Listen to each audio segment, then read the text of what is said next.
Yeah, this is our first episode of Menace and The Man in our new studio. Do we even know what number this is?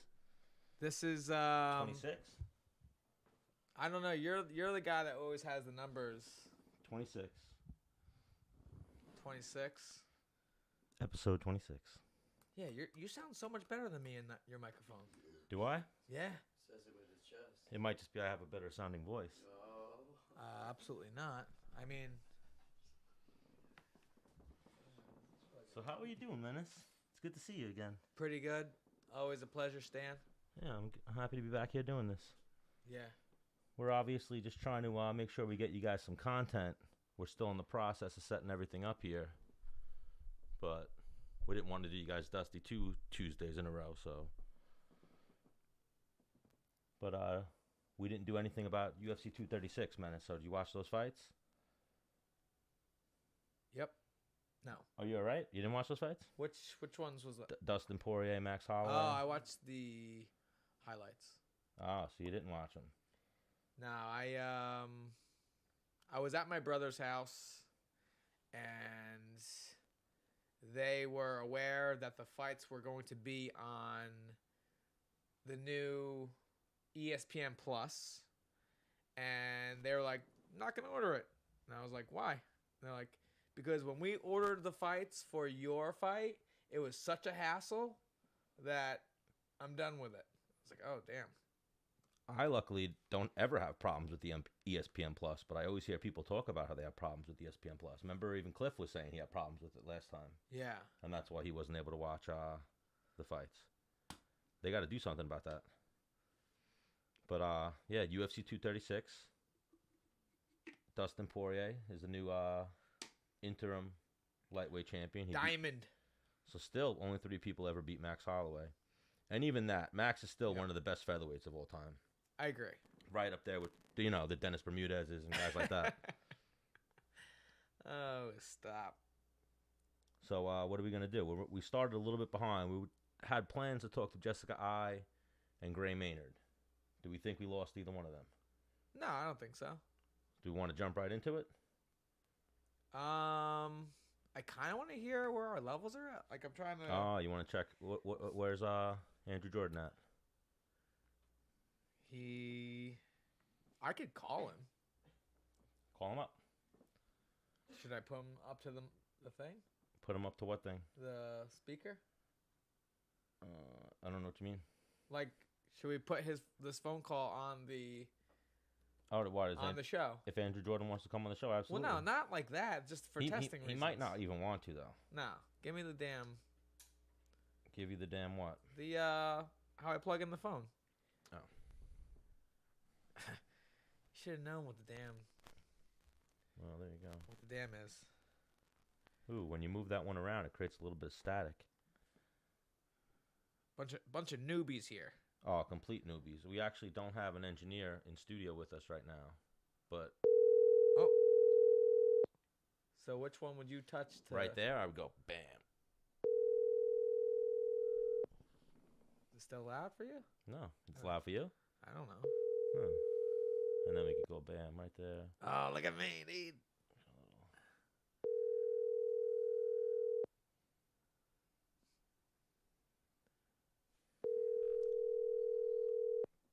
Man, Andrew Jordan's ghosting you right now. Yeah, what's his deal, dude? He's not Your feeling call it. has been forwarded to an automated voice messaging system. 302-332-911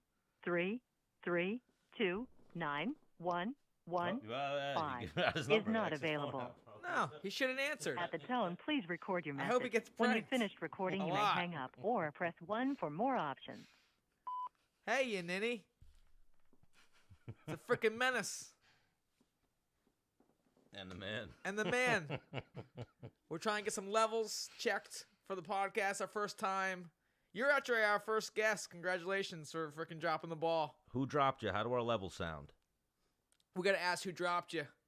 And we tried to ask Andrew Jordan, but he's dropping the ball. Yep, drop the 2 ball. cameras, too. Oh, we got more than 2 cameras who dropped you. And your phone number is now live, and I'm going to put it on YouTube the whole 9. I hope you get prank called, and... Hopefully you have an iPhone so it's easy to block people. No, hopefully you don't. Goodbye.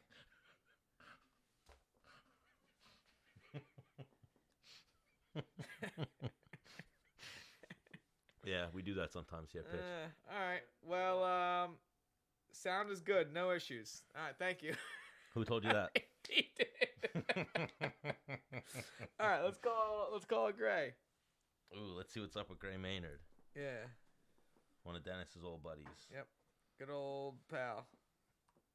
Good old Should I Gray ask me Maynard. he's ready first, or just go right into a phone call? Well, what he said? He said earlier around 4. So yeah, let's go right into him. We're running behind on him definitely. What time did Jessica say? I don't know. I just text her later. So maybe call Gray, shoot her the text. Like, hey. Yes. You left me that voicemail? Yeah. Yeah, we did. You'll enjoy that voicemail. All right. I asked Gray if he's Maynard. I asked Gray if he's Maynard. I asked Gray if he's ready. He didn't respond, so I'm going to go right into the call. Right into the call. Yep.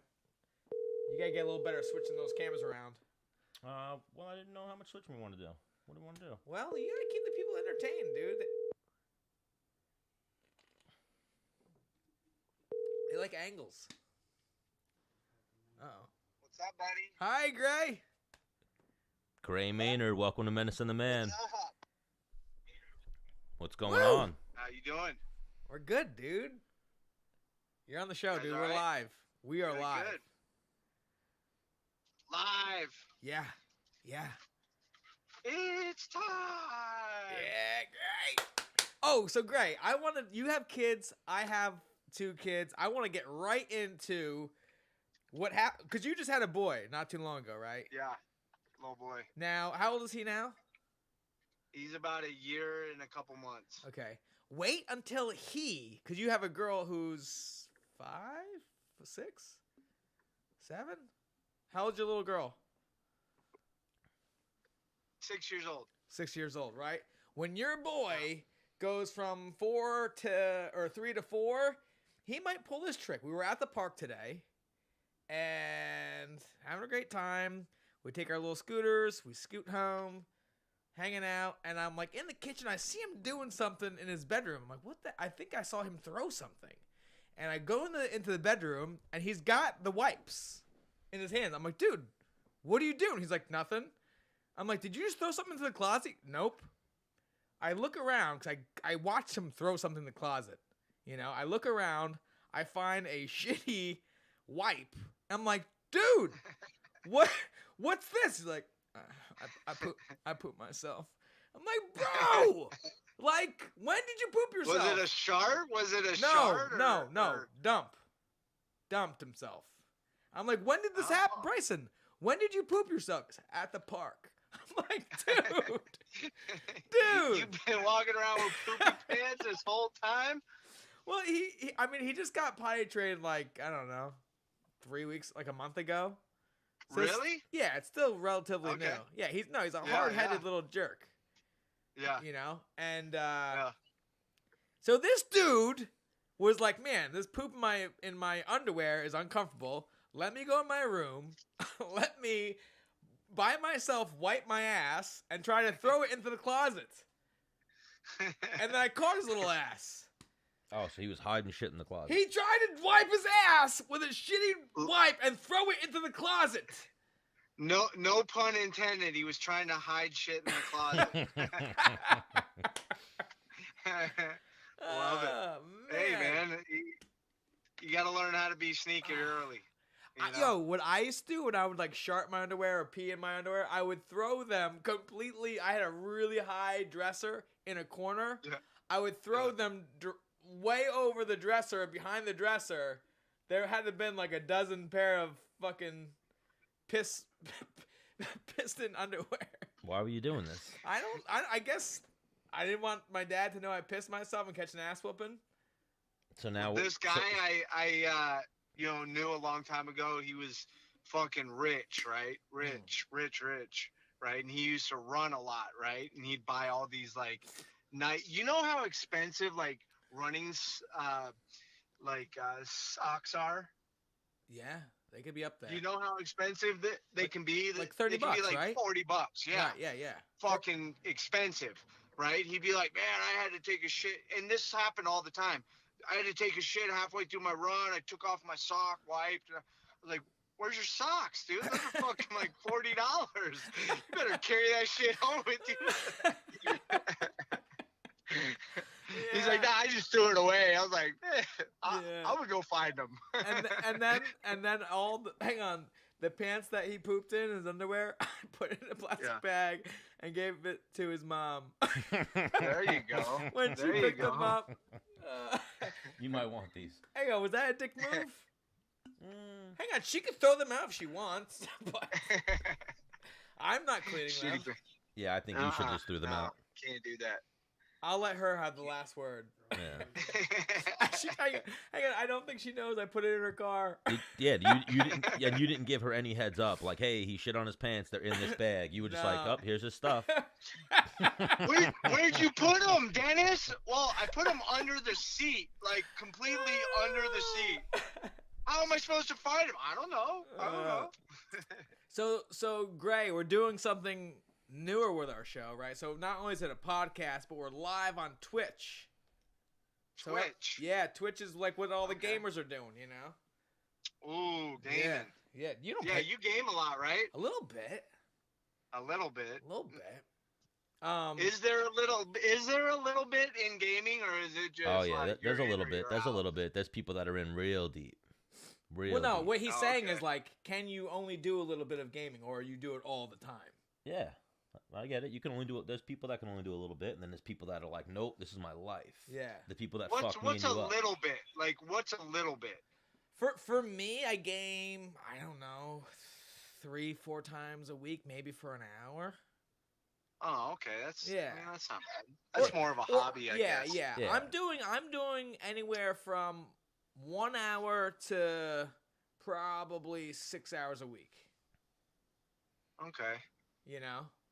Yeah, I can get like 2-3 times in a week, maybe an hour or two. Yeah. But then like the people I play, they obviously play a lot more because they fuck me up quick. I get freaking my shit pushed in all the time. It's so annoying. Like on Fortnite last night, when every time we drop in, just shotgun to the face, boom. Yeah. That guy's been playing fucking. Because Gray, you know Jens Pulver, right? Yeah. Back in the day, he like tried to sue some video game for like ruining his like career. Did he? I think so. He was saying he got too addicted to some game where he couldn't stop playing, and his career started to plummet a little bit. I think I remember hearing something like that. Was that Jens Pulver? It's the one. What's that video game where people were World of Warcraft, where like you could sell characters for like $900 because you leveled them up so hard or some shit. Really? Yeah. Yeah, I was playing Call of Duty for a little while, you know, online Call of Duty, like earlier in my career, you know, just no kids, come home, pop in a chew and just zone out for a little bit. It was nice, recover. Man, but I think video games are actually so awesome for fighters, just to like escape reality for a little bit. Yeah. You know, like in between sessions, dude, sometimes in between sessions I would sit home and be like, fuck, man, I really don't want to go back and train again. I'm zapped pretty hard. But, you know, that video game can make you forget about that for how long, you know? Yeah. And then I hate it, Gray. I'm sure you've got asses like, you play UFC? Like, no, I fucking live it. I live it. I want to play video games, things I can't do. I want to shoot people in the head, drive Ferraris, and like smack women on the sidewalk. And to be honest, you talking about the UFC right now, I don't even want to do that either. Yeah, well, you see what we're doing here, Greg. Yeah. Hey, do you play UFC? No. We like to stay outside of fighting as much as we can. We like to maybe dabble in a little bit of training. Maybe if a guy has a fight coming up. For the most part, we just want to talk about life. Yeah. So, I've met the first time I met Gray Maynard. I was in Las Vegas. I was out with I think like Gian, Vlante, and we were meeting up with you and Rockhold, and we went to a couple clubs in Las Vegas. But I didn't really get to know you very well. I just kind of was there like, oh, I'm hanging out with the cool guys, you know? And then I really got to meet Gray Maynard when we went overseas to Italy and Spain and Bulgaria, right? Was it Bulgaria? Romania. Romania. Romania. Ugh, Yeah. so stupid. Where Yeah. Dracula lives. And now what? You guys did a tour for the troops, right? Yeah. Yeah. Yeah. How long was that? 10 days. Yeah. Solid 10 days. We're about to do another one, right? Mhm. Oh, he's on your next one? Yeah. Diego Sanchez bailed, and Gray is the filler. Ooh, Yeah. Dude. I'm totally stoked to the max about it. that's a pretty sweet filler there for you. Yeah. Yeah. Cause Greenland. That's a fucking bucket list one right there, dude. yeah, I would never go to Greenland in my life, but now I'm going, and I bet it's Yeah. pretty dope. Well, it's the Arctic, dude. We're in the Arctic. They have to like issue us gear, I think. 'Cause Really? It's so cold up there. Yeah.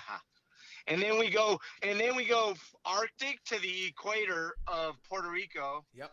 We're going to my motherland. Oh, Dennis is going home.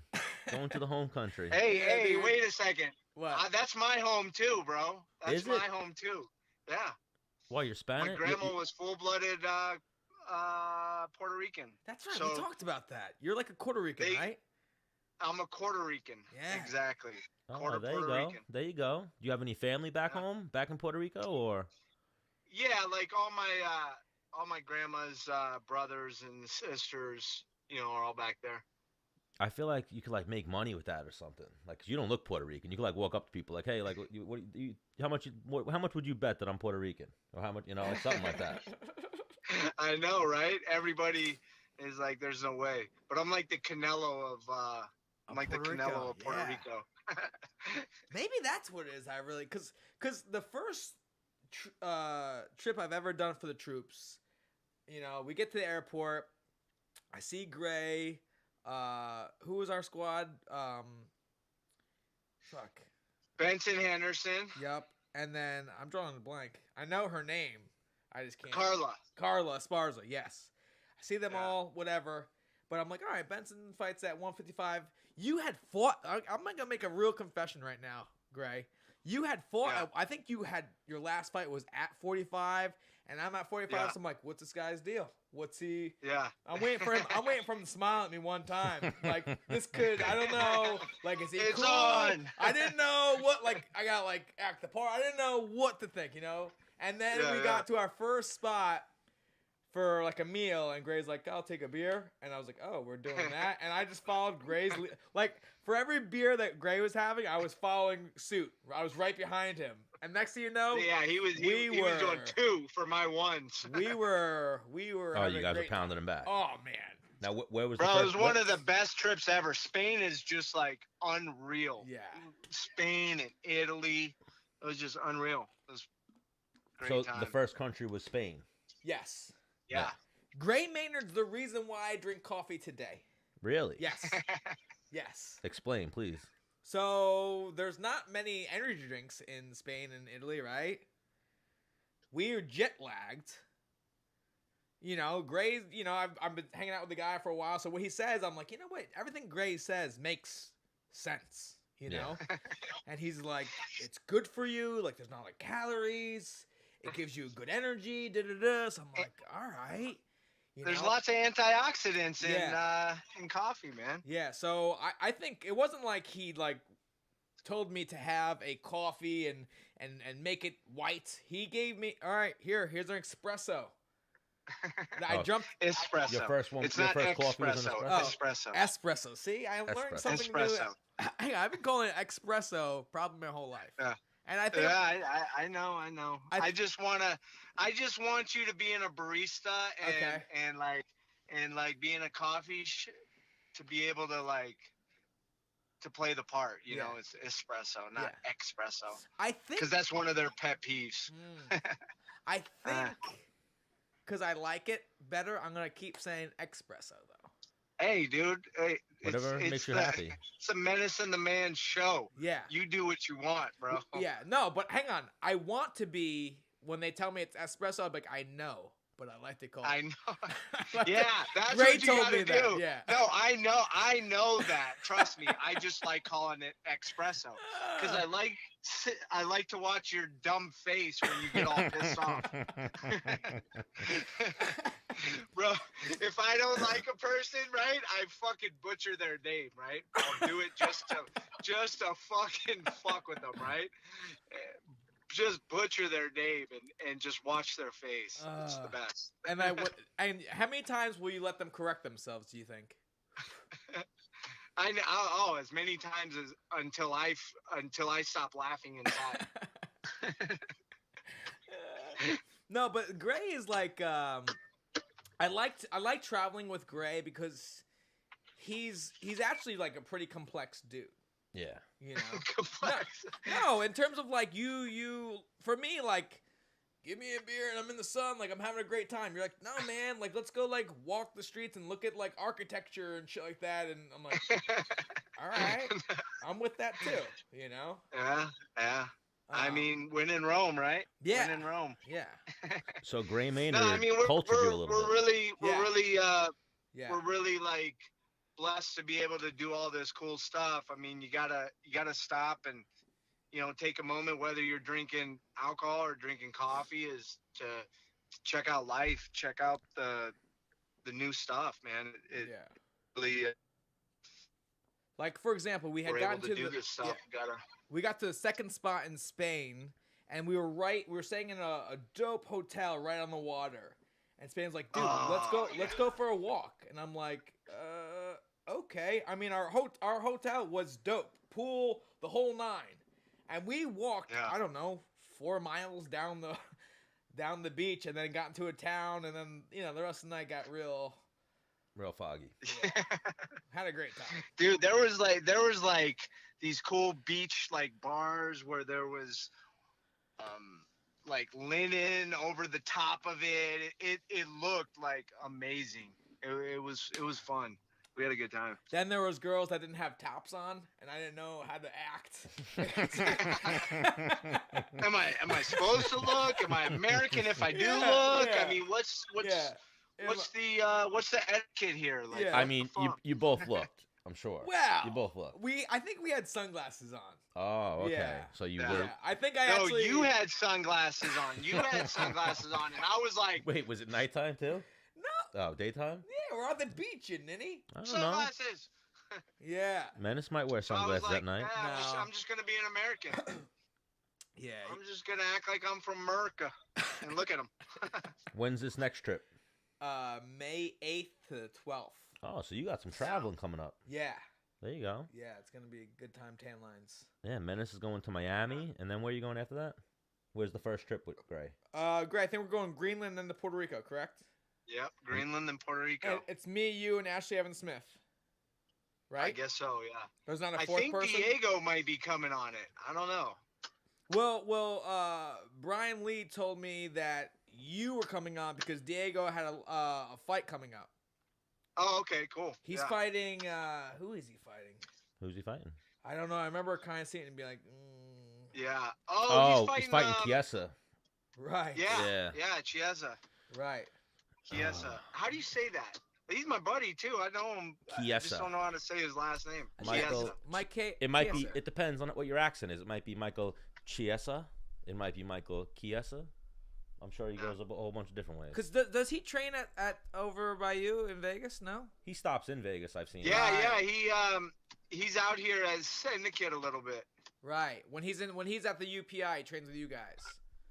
Yeah. Right. USCPI. No, he goes to syndicate. Right. I was gonna. Okay. Here in town. Yeah, you're I'm at Xtreme Xtreme Couture, right? You're ride or die Xtreme Couture. You've been there for years. Yeah. Well, I went up to AKA for a little bit. Years ago, though, right? Yeah. And then I remember for a while, didn't you go to Nova Uniao? You were in Brazil for a minute too, right? Yeah, I was in Nova Uniao. I went down to help out Jose Aldo for Chad Mendez. Yeah, I'm sure you're the perfect guy to replicate a build and a style like that. Just a clubbing, high-level wrestler coming forward. And I just offered that help because, I really liked Jose Aldo. He was just kind of a mellow. He came from nothing, and he seemed like a good guy, and that means more to me than anything if you're a good person. Oh yeah, he's a legend in the sport. I think he's like Yeah. one of the most respected. I would, like Yeah. in Brazil, and even that he doesn't even speak English, but he's so respected in America. Yeah. Unless Legend down there. you're a dude. Conor Like, McGregor fanboy, and then you hate him. yeah. Well, we Yeah. we trained with Marcos Galvão for a long time, who's actually Jose Aldo's son's godfather. Yeah. They're tight Really? like that, and I would imagine they're probably similar people, no? Yeah. Like he was. Yeah, Jose Aldo has a daughter, I think. Yeah, or one of his kids. He's got a daughter. Yeah. One girl or boy, I don't know. Yeah, they're close. They've known each other for years. So yeah, we've always heard good things about Jose Aldo. But yeah, no How English, long were so. you out there for? So I went down there for like a month with Chad, a month one time, and then another time I went down for 2 weeks, and then another time I went down for like a week. There was a couple camps I helped him with. There was damn. 2 Chad Mendez camps, I think. Oh damn. Yeah. Have you ever been to Brazil? So No, I'm afraid of Brazil. Really? I want to go to Brazil, but I've never wanted to go fight in Brazil. Because it's fucking crazy. Well, no, I've heard horror stories of guys fighting in Brazil and having trouble getting like good water and all the food salty, or it's. And I've heard didn't the UFC staff, and I've heard of fighters getting robbed and shit in Brazil as well. I think like a bunch of the UFC staff got robbed at one of the UFC events too. Some crazy shit like that. They don't fuck around. there's a lot of stuff down there, but like where I was, everybody was good people. Yeah. Yeah. Oh, great I people. had no problem. And then everybody would take, like, all the guys, at the gym would take me to these, it was called a funky, right? It's kind of like hip hop. It's kind of like the gangster hip hop, Like a down club. there. Yeah, it was like a concert club. And so I would go with them, right? And literally they would always be right by the ghettos, the favelas, like right there.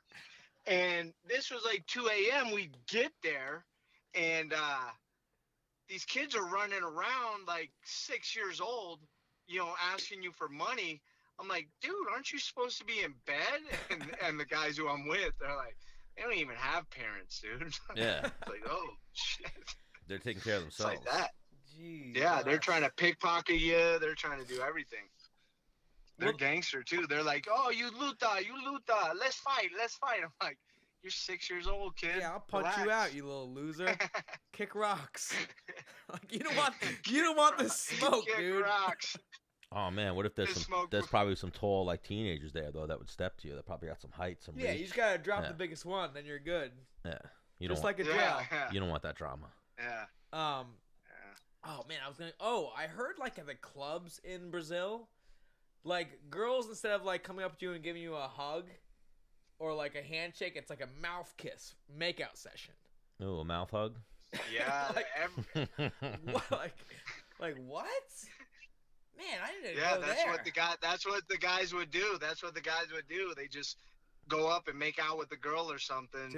And they're like, no, that's what we do in Brazil, Just My friend. my friend. my friend, just go kiss. Just go kiss. It's normal. Yeah. I am like It's normal, man. I am black Belge. Yeah. Like this. I'm getting my accent, so I'm like part Mexican, Brazilian, I feel like Italian. I feel like a lot of my accents go back to like Borat. Yeah. Very nice. I got you. Oh no, is that your? Was that Brazilian? Was that the Brazilian?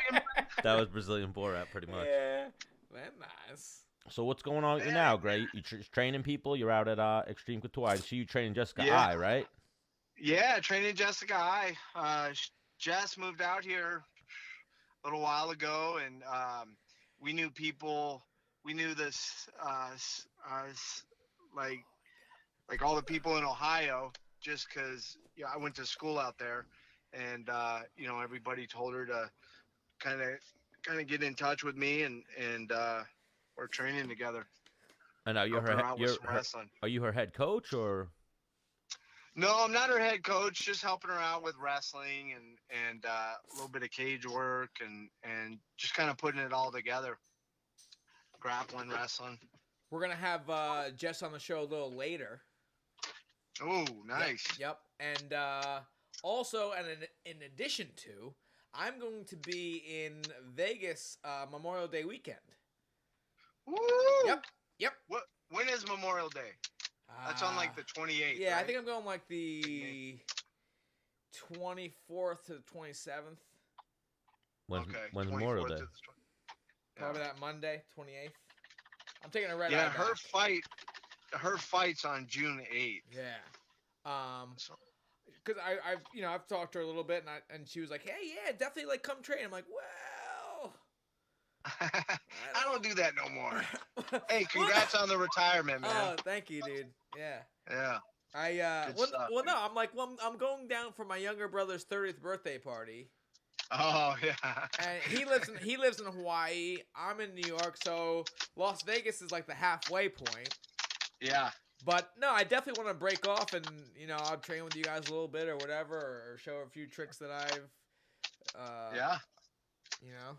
Acquired. Yeah. I used the wrong word. Yeah, you used it for me. But yeah, man, I'm hyped for our trip. But what else is Gray Maynard into these days? Man, not much. Got my wife. She graduates her school in June. On the master's school. So what is we've she been dealing with that. What is she going to school again for? Because I know you talked about like holistic medicine she's into. Yeah, she's kind of going to be a holistic doctor. It's called functional nutrition, and it's basically like how to heal people through, food and there's a lot of like autoimmune diseases coming out, now and just how to heal people in all aspects through, food and not just taking prescription pills and man, that it's been a journey, like having a kid while she's in masters and it's just crazy. It's been crazy. But everything you talked about in that, like, I couldn't agree with that more. When someone has like cancer or they're sick, I'm like, don't eat like a fucking asshole. Yeah. That's it. Yeah. Like. Yeah. Well, I mean, it's just tough to,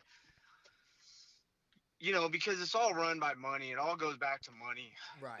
And there are some drugs and stuff that obviously we need, but there's a lot of ways to heal through just allowing your body to heal, and giving it the right nutrition and the right time to heal.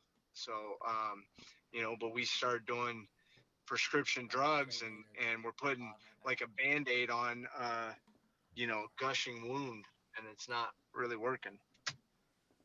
Yeah, man. Yeah, I just because there's a lot of things, like inflammation's like the key thing that just like kills everybody, right? Inflammation is it's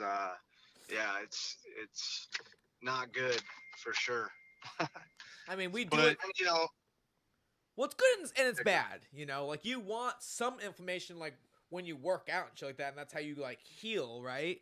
Your body will need something to heal, but then like there's a lot of things that we are eating that are cause us to be inflamed and stuff like that. Like right now, I'm not drinking beer. I'm drinking G Fuel, but if I was drinking beer, that would be, you're killing brain cells and all kinds of stuff like that, Yeah, and I mean, if you have a gluten intolerance, you're becoming inflamed because it has gluten in it, and there's just a ton of different stuff, and everybody's different, right? Everybody is different, and we all try to, everybody tries to push us towards, hey, this diet works for everybody, but it's not, it's everybody's different. Everybody has different blood types, just you got to figure out like what's best for you, and that's a part of her job is how to blood work and stuff like that.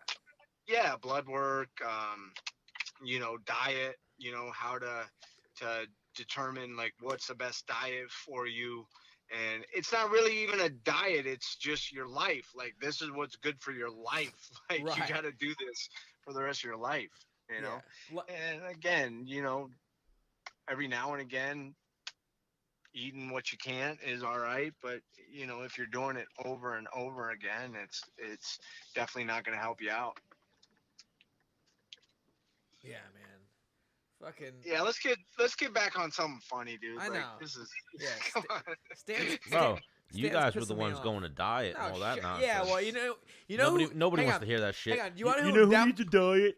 Stan. Oh, shit. You want who does not want to Gray, hear I'm about it? Dennis. I'm Dennis, Gray. Let me tell you some jokes about my co-host.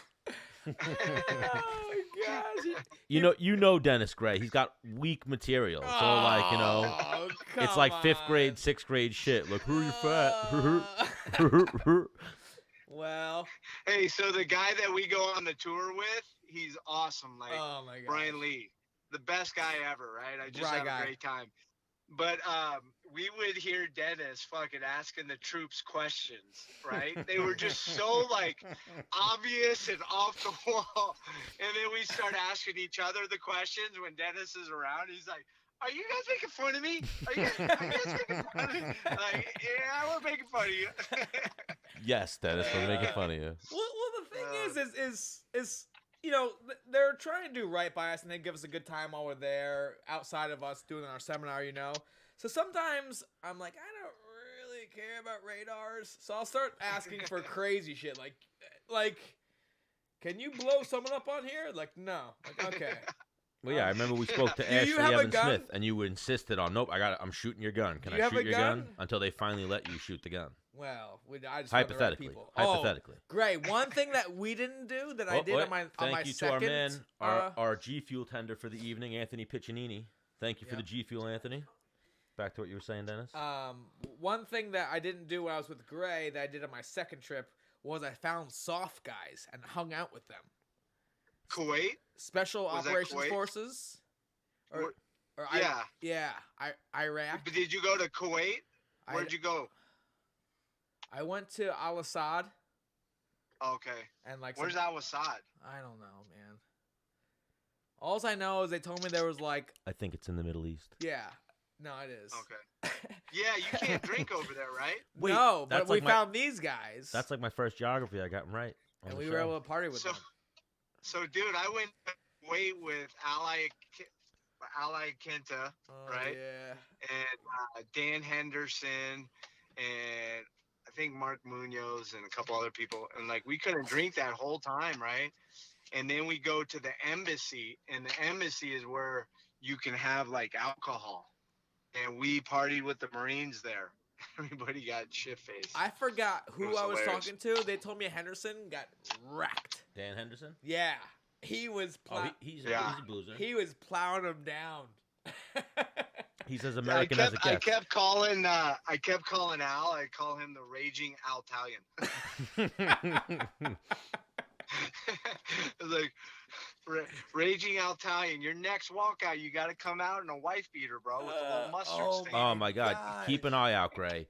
He's about to fight Cowboy Cerrone, but obviously He we're is? Yeah, Yeah. obviously May 4th coming up. We're obviously riding with Ali Quinta, but after he beats Cowboy, we're gonna get Al in studio. We're gonna start drinking. We're gonna break some shit. We're gonna have some God. shit show content with Ali Quinta. Yeah. Call me for that one, dude. Whenever you're in New York, I Gray, we'd love love to that, have you dude. in studio. So whenever you make the I trip to love New York, that, dude. and even that, your second appearance on Menace and the Man, you know when it's gonna be? It's gonna be when you and Menace are overseas, because we're gonna try to do a show overseas with Skype or something like that. Yeah. Oh, done deal. Yep. Greenland. We're freezing our balls off. It's freaking Well, freezing. hey, let's go do naked runs out in the Arctic. Hey, right? hey, I feel like Ashley Evans Smith would be in on it. Wim Hof. Wim Wim Hof, Hof, dude. wow. Let's Wim Hof it. You should film that shit, and we'll just pixelate.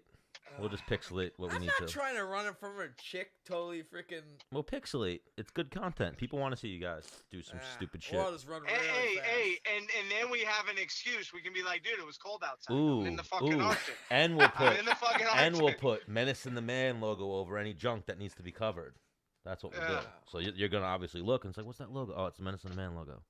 Boom. Dre, you look so small on that video. What's in the fucking Arctic, bro? Well, no, You isn't. try running in the Arctic naked.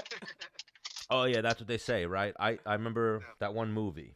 They said, oh, I forget the movie. I think it was like the Mighty Ducks or something. She said Greenland is very nice, and Iceland. No, Iceland is very nice, and Greenland is Yeah. covered in ice. So what we learned in elementary school is when they made up the names and they created these places, they wanted Iceland to call it Greenland because they wanted people to go there. But then Iceland, they called it Iceland because they wanted to keep people out because it's beautiful. Oh, yeah, and that's it was probably some idiot like, some irony. Yeah, and that was definitely when they made up those names. That was definitely before iPhones and Google. Yeah. So there's no, because we're going in like. You get it. Yeah. There was iPhones back then. You couldn't look it up. Yeah. So, yeah. That wasn't too funny. We're working on getting buttons, so like when you say something like that, like a or when the joke sucks. No, you gotta do the wah wah. Yeah, we're not there yet. Dude, get your shit together. Let's do this. Hang on, Gray. You're our first guest in our new studio. We went with the big guys. Oh, nice. We went with the big time. You know what? One of my favorite things too. Studio? Oh, it's a beautiful studio. The best when we first started Menace and the Man, Gray Maynard wrote that song. He wrote me the Kokomo lyrics. Oh yeah. Instead of saying Bermuda, though, he was saying Bermudez. Yeah. Well, no, Gray used to be sponsored by Gamma Labs. Oh, way back the MMA days. We're at Gamma Labs headquarters. That's where our new studio is. Oh, beautiful. Yeah. You got to start calling it your dojo. Well, hey, welcome to my dojo.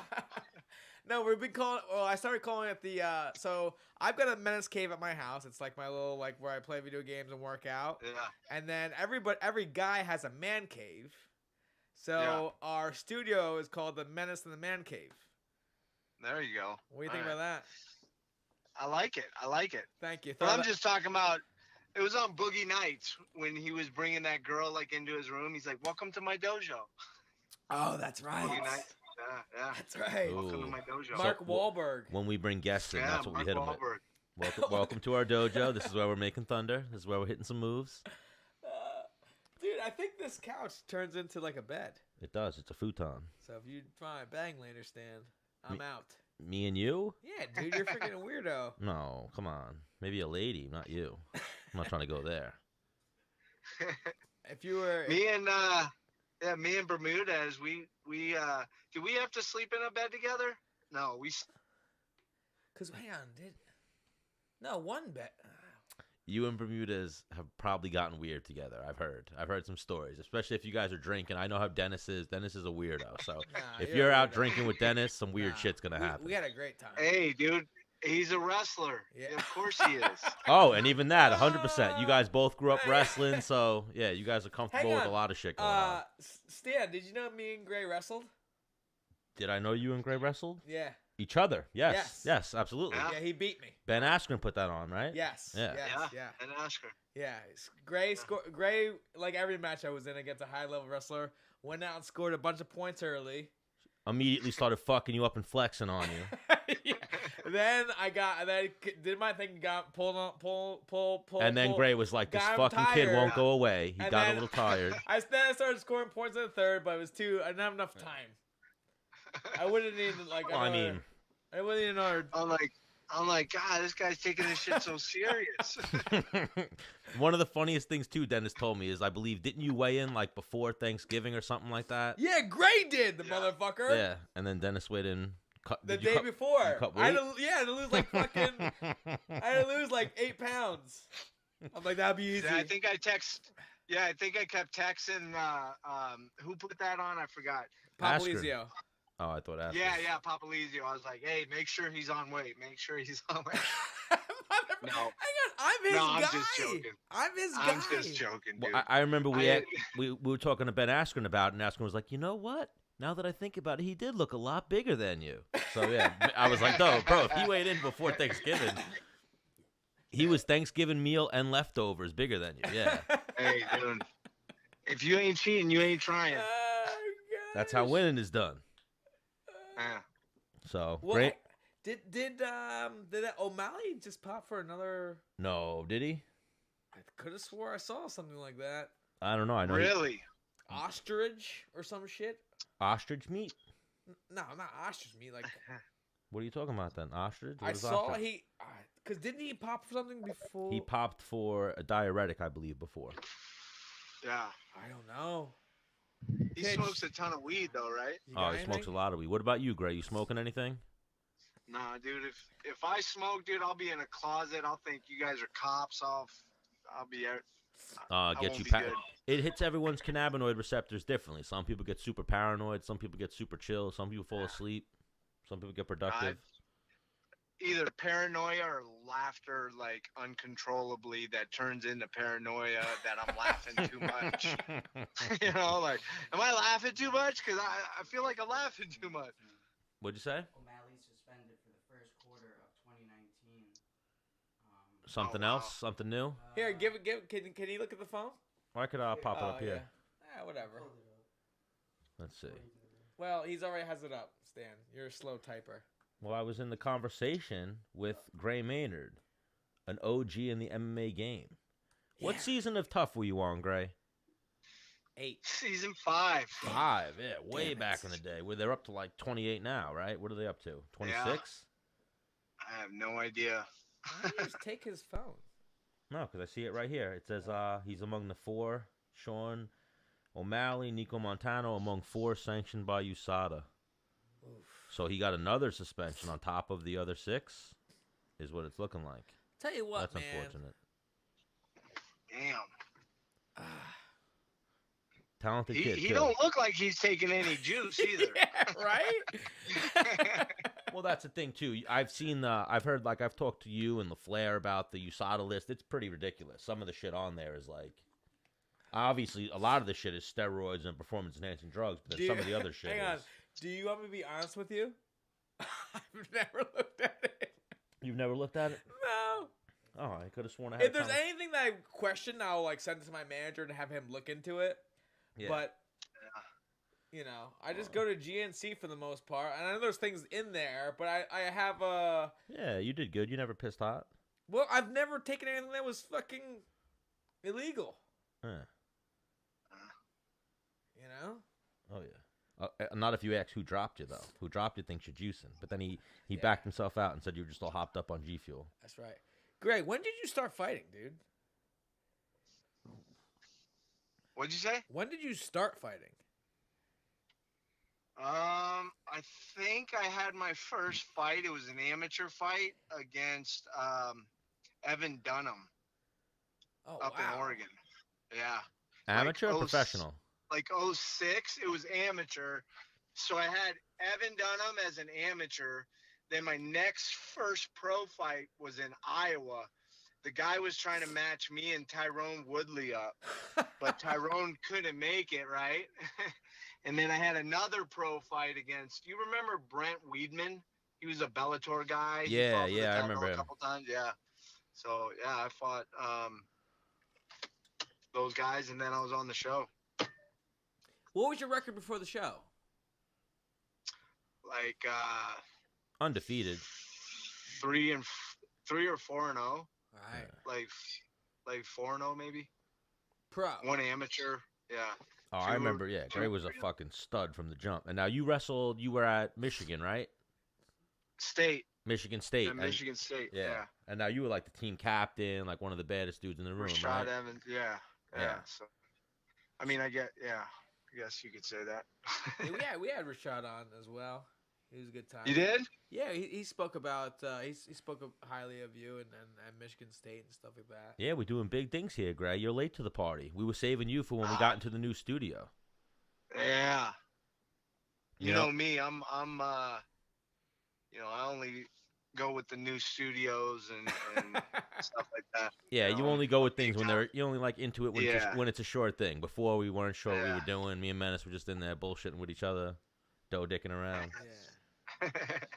Now we're on to some real shit. So yeah, Gray, Yeah. we don't want to keep you all night. I feel like we can keep you all night, but we're holding up. Actually, we got to get to Jessica I. So No worries, man. you're gonna become a Appreciate regular, you having me on, dude. and you see what Dennis, happened. Let's We didn't talk any let's fighting. paint Greenland red. Yeah. I Ooh, can't I like wait that. to fucking pee in the snow. He just says pee. I can't wait to fly 24 hours to pee in the snow. Well, it's not a I dry love country, you, right? bro. Yeah. So you guys will have some fun. Day. Yeah, it's gonna be fun. As man. long as you guys are drinking, you guys will have a shit show. No, it doesn't have to be like that with me and Gray. No. No, we can can go have look fun. at art and Absolutely. architecture. But- You know. And cursive pee in the snow. But and pee in the if there snow. is alcohol involved, it's gonna be a shit show. Yeah. So, Just make sure you get it on Skype.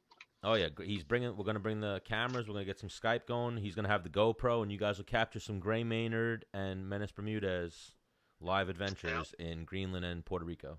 This dude's trying Yeah, to we'll make try to work tase on you top again. of work. You know what? Then don't we'll do try shit. to taste Yeah, I you won't. again. Then don't do shit for your content or your career. It sounds good. But Gray Maynard, thank you for joining us, and we'll talk to you soon. All right, guys. I miss you. Appreciate it. I miss you, buddy. All right, I look We'll forward be to seeing you. together Yeah. soon. Yeah. Yeah, let's get an apartment together. Okay. All right. Bye. Bye. Take it easy, Gray. Gray Maynard. I feel like we could have went all night with Gray. Yeah. Wow. Like, fuck, if he was sitting in the middle of this couch, we Yeah. would be like the three I'd best have friends. my arm around him. The three best friends. And then I'd put my arm around you, be like, Stan, get your arm off my friend.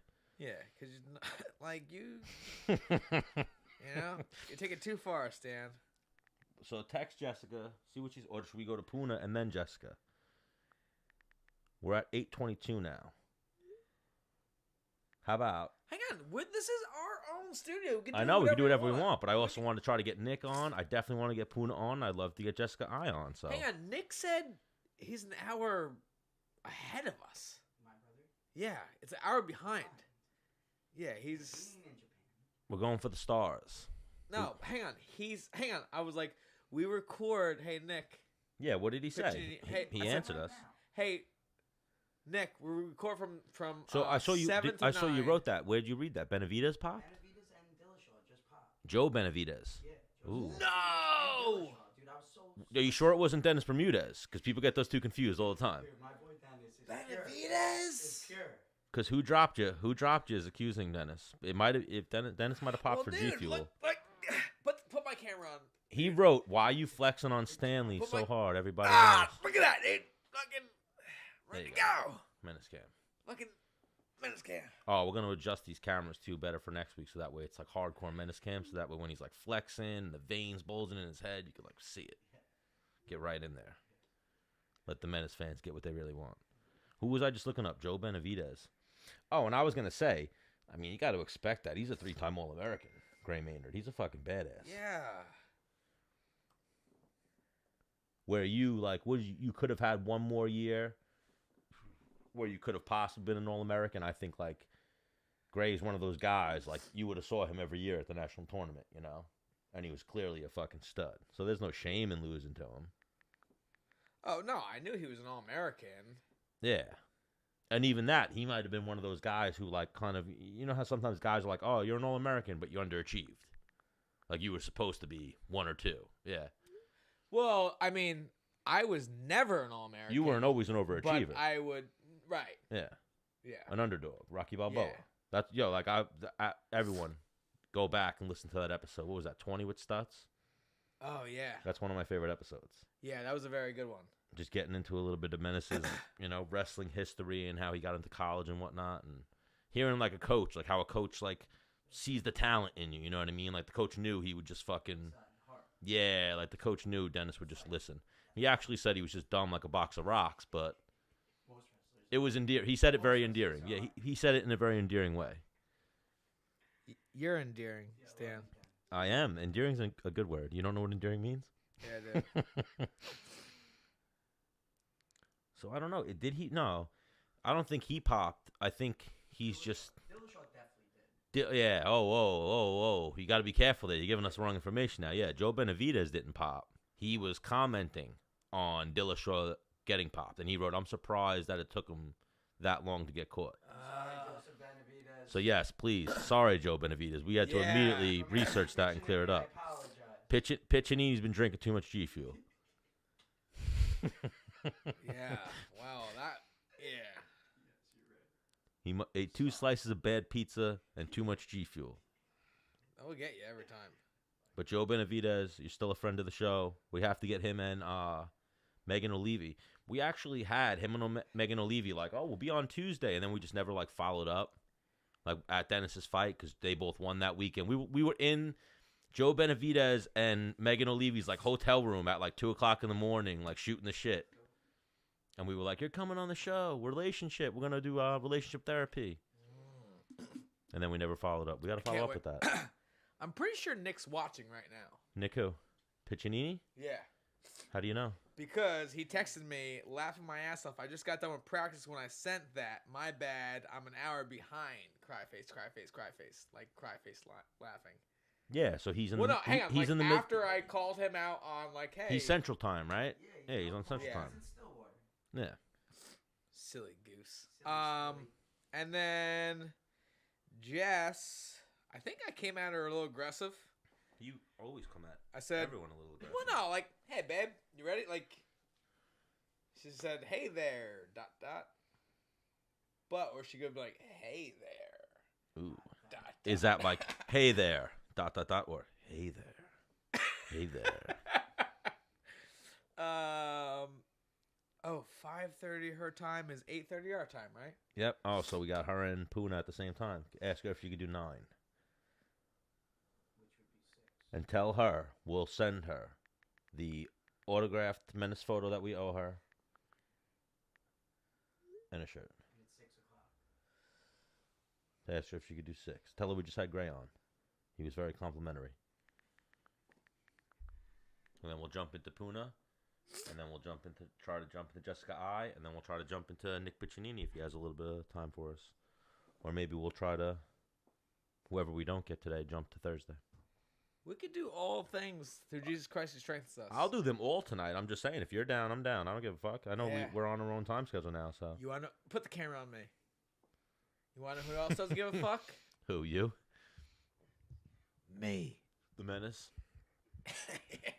Yeah, dude. I feel like you're not giving the people what they want. You're not flipping through cameras enough. I'm not flipping through cameras enough. That's because I don't want to be doing this. The fucking other guys should be here doing this.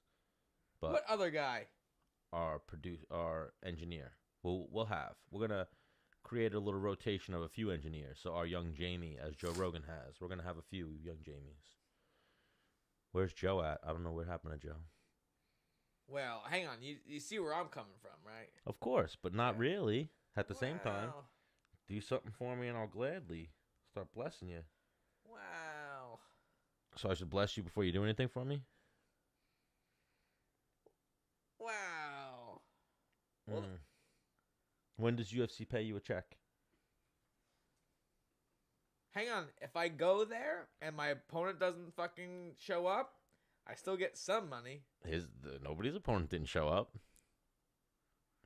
I mean, the opponent didn't show up was the OBS and Twitch not connecting. That was the opponent. Yeah, no, we'll figure it out. But eventually, we'll have someone else hitting these switches. And then we'll add more cameras in. We'll set them up in better spots. Yeah. So, Stan, how was your day today? My day was amazing. I actually hung out with Dennis Bermudez, Maddox Bermudez, and Bryson Bermudez for a little bit. Couple studs. Yeah. I stopped by Long Island MMA. I saw Brian Michelino, Ryan LaFleur earlier today.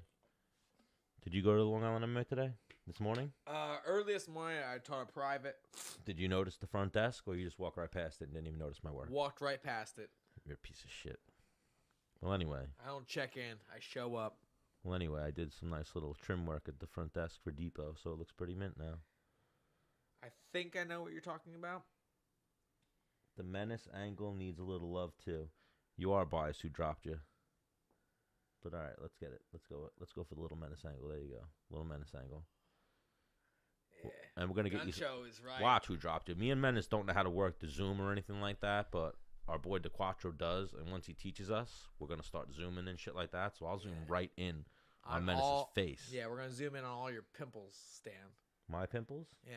Why do I have pimples? I feel like you probably have more pimples than I do in your life. I don't know. What's a weird fucking... Yeah, like in here you have a couple. Men have pimples all the time. Not me. And no, I have one like a birth thing over here.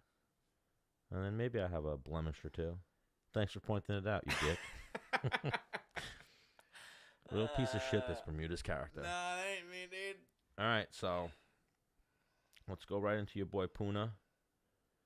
And I mean, so what do you think? Should we try to set Piccininni up? What did Jessica? Oh, she's probably giving us eye rolls now, right? Yeah, she can do 9. All right, so let's go. Your boy Puna. Where's Give me that wire.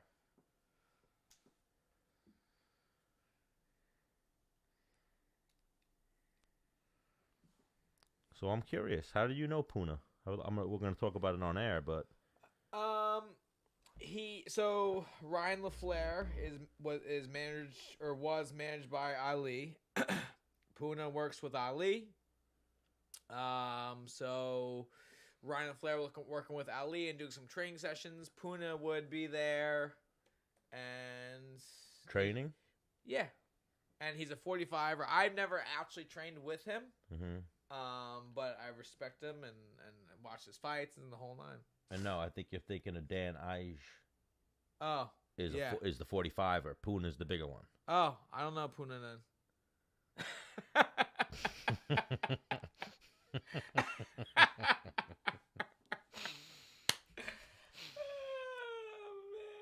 What an idiot. Hang on.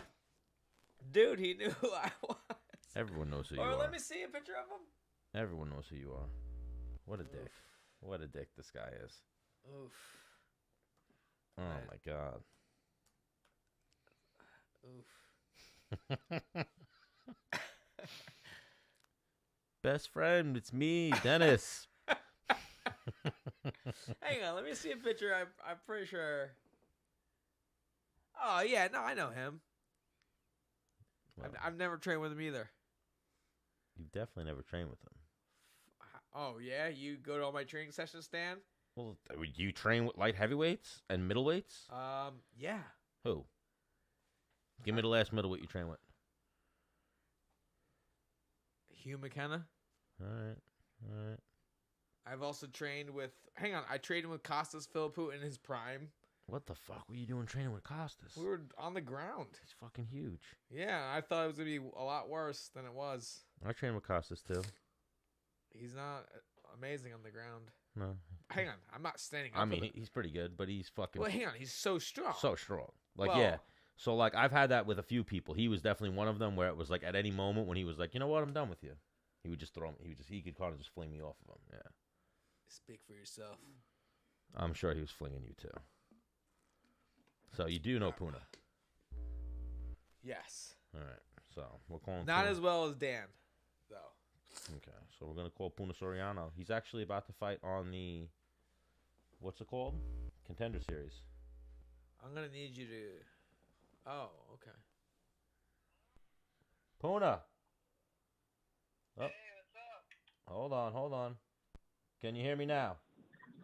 Yeah, I can hear you just fine. Yeah, we were just trying to link you in there. How are you, Puna? Welcome to Menace and The Man. Yeah, thank you. Glad to be here. Stan the Man here, Dennis the Menace Bermudez, and now we're joined by... Are you fighting at middleweight right now? Yes, sir. Fighting at middleweight. And now we're joined by rising middleweight Puna Soriano. Yes, sir. Man, what's up, dude? Nothing much. Just finished some sparring, some little buck sparring, and driving home. And you're in Vegas right now, right? Yep, I'm in Vegas. Moved here like 2 years ago. 2 days ago? 2 years. Oh, I was like, whoa. No. This is a new change. Do you get the UPI treatment or not yet? Not quite. I mean, I get to sneak in there and jump in the ice bath and whatnot when I can, but as far as utilizing the full thing, not quite yet. Yeah. Oh, I was going to say, I would imagine you'd be able to sneak in there. The food thing's big. Yeah. What was that? The food thing's a big deal for me. You guys are cutting off right now. Can you hear us now? Yeah, now I got you. Fucking Verizon. Yeah, Stan's got a shitty phone. No, I have AT&T. I figured Puna had Verizon. Oh. So what's going on, Puna? Is this next fight confirmed? This fight against Jamie Pickett on the Contender Series? Yep, it's confirmed. Everything's done on my side, so I'm sure it's done on his as well, and just both getting ready to get after it, I guess. Oh, yeah, this is a big moment, right? So what is that? Oh, yeah. June 18th. Yes, sir. June 18th. So this is your ticket. Over in Vegas. This is your ticket to the big show, right? Hopefully. I mean, that's all I can do is my best, and then whatever happens, happens. Oh yeah. So where are you training at in Vegas? Yeah. Where are you training at, Puna? I'm training over at Xtreme Couture. It's actually right next to the PI, basically. Oh yeah, we just had Gray Maynard on. So you working with him at all? Yeah. He'll run wrestling classes and kind of when he's coaching through that, but not directly. He's a great guy though. Got great technique. He's like a freaking beast. He's an ox, man. Love me some Gray Maynard. Dude is a legend. Oh, he's OG in the game. I'm honestly kind of scared of him. Me too, dude. Have you seen the sledgehammer that guy has on the fucking end of his arm? Yeah. Why would you be scared? He seems like the nicest guy in the world. He is. Have you seen the fucking sledgehammer? Have you seen him hit Frankie Edgar and almost kill him? Yeah. But, So you're not afraid of that, man? For that? I've seen you do some fucked up shit in the cage too. I think Well, you're a nice guy. hang on. I've done some fucked up shit, but I haven't hit someone with the end of my arm and they like fucking almost die. You tried. Yeah, I try very hard. He does it effortlessly. Yeah. He has clubbed a few people. Bad. It's like his forearm goes right into his fist. Oh yeah. So There's no wrist. how long you been doing this, Puna? How long you been training? Let's see. Maybe about 3.5, closer to 4 years. Oh, so that's too not long. bad. Yeah, that's not bad at all. And you're already getting that call to the Contender Series. Yeah, it's been a quick journey, and I've loved every minute of it. It's been fun. Now, you moved to Vegas a couple years ago. Where were you before? You were born and raised and grew up in Hawaii? Yep, I was born and raised in Hawaii, and I spent a few years in Iowa. I went to a small D3 where I wrestled at. It's called Wartburg College. Oh, so you got the wrestling background. Yeah, a little bit. You wouldn't notice in my fights, but I got a little bit of it. All right. Why? You're more of a striker when you fight? Yeah, dude. I don't know. I honestly kind Might of be just blank jiu-jitsu. out. Might be jiu-jitsu. Dude, those Hawaiians fucking bite down. They throw heat. Oh, yeah. Yeah, pretty much. Like they're getting the last rib, dude. All right. So now, Puna, were you fighting on the streets growing up in Hawaii? Actually, funny story. I haven't ever gotten into a street fight. What? Ever. Hang on. That's the opposite of funny. Well, I don't know. I've always been like a smaller guy. I was probably 130 pounds majority of high school, so I was kind of just trying to joke my way out of confrontations and whatnot. Same. I thought that's what they did in Hawaii. Like, oh, you looking at me? You looking at me? Let's do it, brah. Basically is, but Yeah, that's how I've always heard it was. But he was the one that joked his way out of it. Yeah. Like, nah, bro, I'm good. Look over there. There's Bernie. Nah, bro, we good. So when did you realize that MMA was the sport for you if you've never been in a street fight in your life? yeah. So after I graduated college, I moved home, was looking for a job, and nothing quite felt right. And actually, Dan Ige invited me to come to his gym back in Hawaii to the wrestling practices. And for like a month or two, I was just going to the wrestling practices, having fun. And eventually, I made my way to like a jiu-jitsu class and a sparring class, and I just started going every day. And little by little, I became an MMA fighter. And then before you know it, you realize you're kind of a badass. Yeah. Yeah, so nobody's made it out of the first round yet, right? Actually, my very, very first amateur fight, the guy made it out of the first round, but When you didn't know anything. Yeah. yeah, I didn't know anything. It was so bad. Right. Oh my gosh. Well, baby steps, right? Before no one gets out of first Yeah. round. So are you single, dude? Say that again. Are you a single man in Vegas or what? No. I live with my girlfriend Erica. She's actually from Hawaii. She's a state champion wrestler, Oh wow. and yeah, she's pretty tough. Now, did you pick her up being like creepy, like bet you can't take me down? kind of. She's pretty good, actually. She got the move. That's actually exactly how it happened. Cause hey, if I'm trying to pick up a wrestling chick, like you can't take me down, like oh you got me, no. Oh bet you can't pin me and get me on my back. The scary thing is like it gets a little physical sometimes. I forget Ooh. like she's actually a girl and my girlfriend, Right. and like she'll sprawl hard on me, so I'll have to like do something like use extra strength and pick her up and throw her or something. Well, I'm sure she likes that a little bit, right? Yeah, That's why she picked you, dude. I guess. Yeah, I got lucky. Now, is she dabbling in any other training or just has a wrestling background? Or is she doing any jiu-jitsu, any striking? She going in the gym at all? She wrestled in college for a bit, but it wasn't really for her. So then she's kind of just hanging with me. Waiting for you to make it big.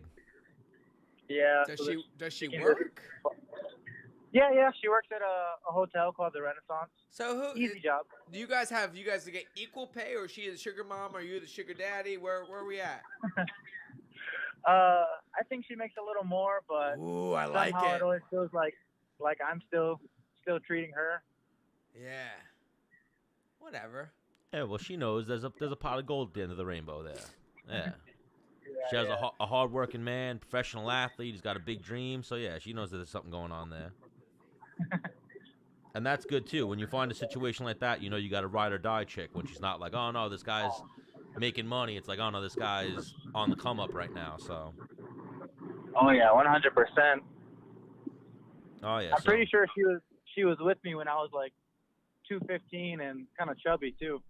So I know she's loyal. When you weren't as good looking. Yeah. Oh, yeah, so you know she's loyal. You know that, it's not about the looks, too. Yeah, for sure. So she might actually like you for your personality, Puna. That's surprising. Yeah, Oh, don't be so hard on yourself, dude. Jeez. I'm just kidding. So you work with Ali, right? Yeah, I work with Ali. What is your position in I guess in that business, or what's so you're a fighter and you help manage fighters? Am I getting that correct? Yeah, so. I mean, I don't really know if I have a position per se. I just go in and we just kind of just take care of business. Whatever he needs help with, I can help him out with. If we got fighters in town, I'll pick them up from the airport, take them to where they need to go, and it's basically just a helping hand, Now, how'd you, fall into that? Sorry, what was that again? How'd you fall into that? Sorry, I think it's my phone this time. One more time. I was asking how you fell into that position. How'd you fall into working with Ali and doing what you're doing now? I don't mean to sound repetitive, but Dan Ige actually hooked me up with this job as well. Yeah. So Dan Ige hooked you up with this. So now are you and Dan old friends? Are you guys old training partners? Man, we've actually known each other for a really long time, since 9th grade. Oh, since you were 19? 9th grade? Yeah, since 9th grade, we've been pretty much best friends. Jeez. Oh, I thought he said 19, but no, 9th grade. That's even more of an old school friendship there. So yeah, you and him go way back. I was like, I didn't even hit puberty yet. I don't think. Oh, me, I don't think I hit puberty until I was a freshman in college. Stop. No, I'm not kidding. I didn't have armpit hair until I was a freshman in When college. was the first time you ever got laid, dude? Probably senior year. Probably senior year. Senior year? And that's high school. Yeah. And you still were, high you school, still high school. hadn't hit puberty. I mean, probably a little, but not quite. I'm messing with you, dude. No, you did. You did. For everybody just tuning in now, we're talking to Puna Soriano. Everybody be seeing him this summer on the Contender Series, June 18th. Yes, sir. So what's the step now? You just gonna win this fight and hopefully get that contract? And what's the long-term goal for Puna? Long-term goal for Puna, it's not that big of a goal. I want to be the greatest of all time.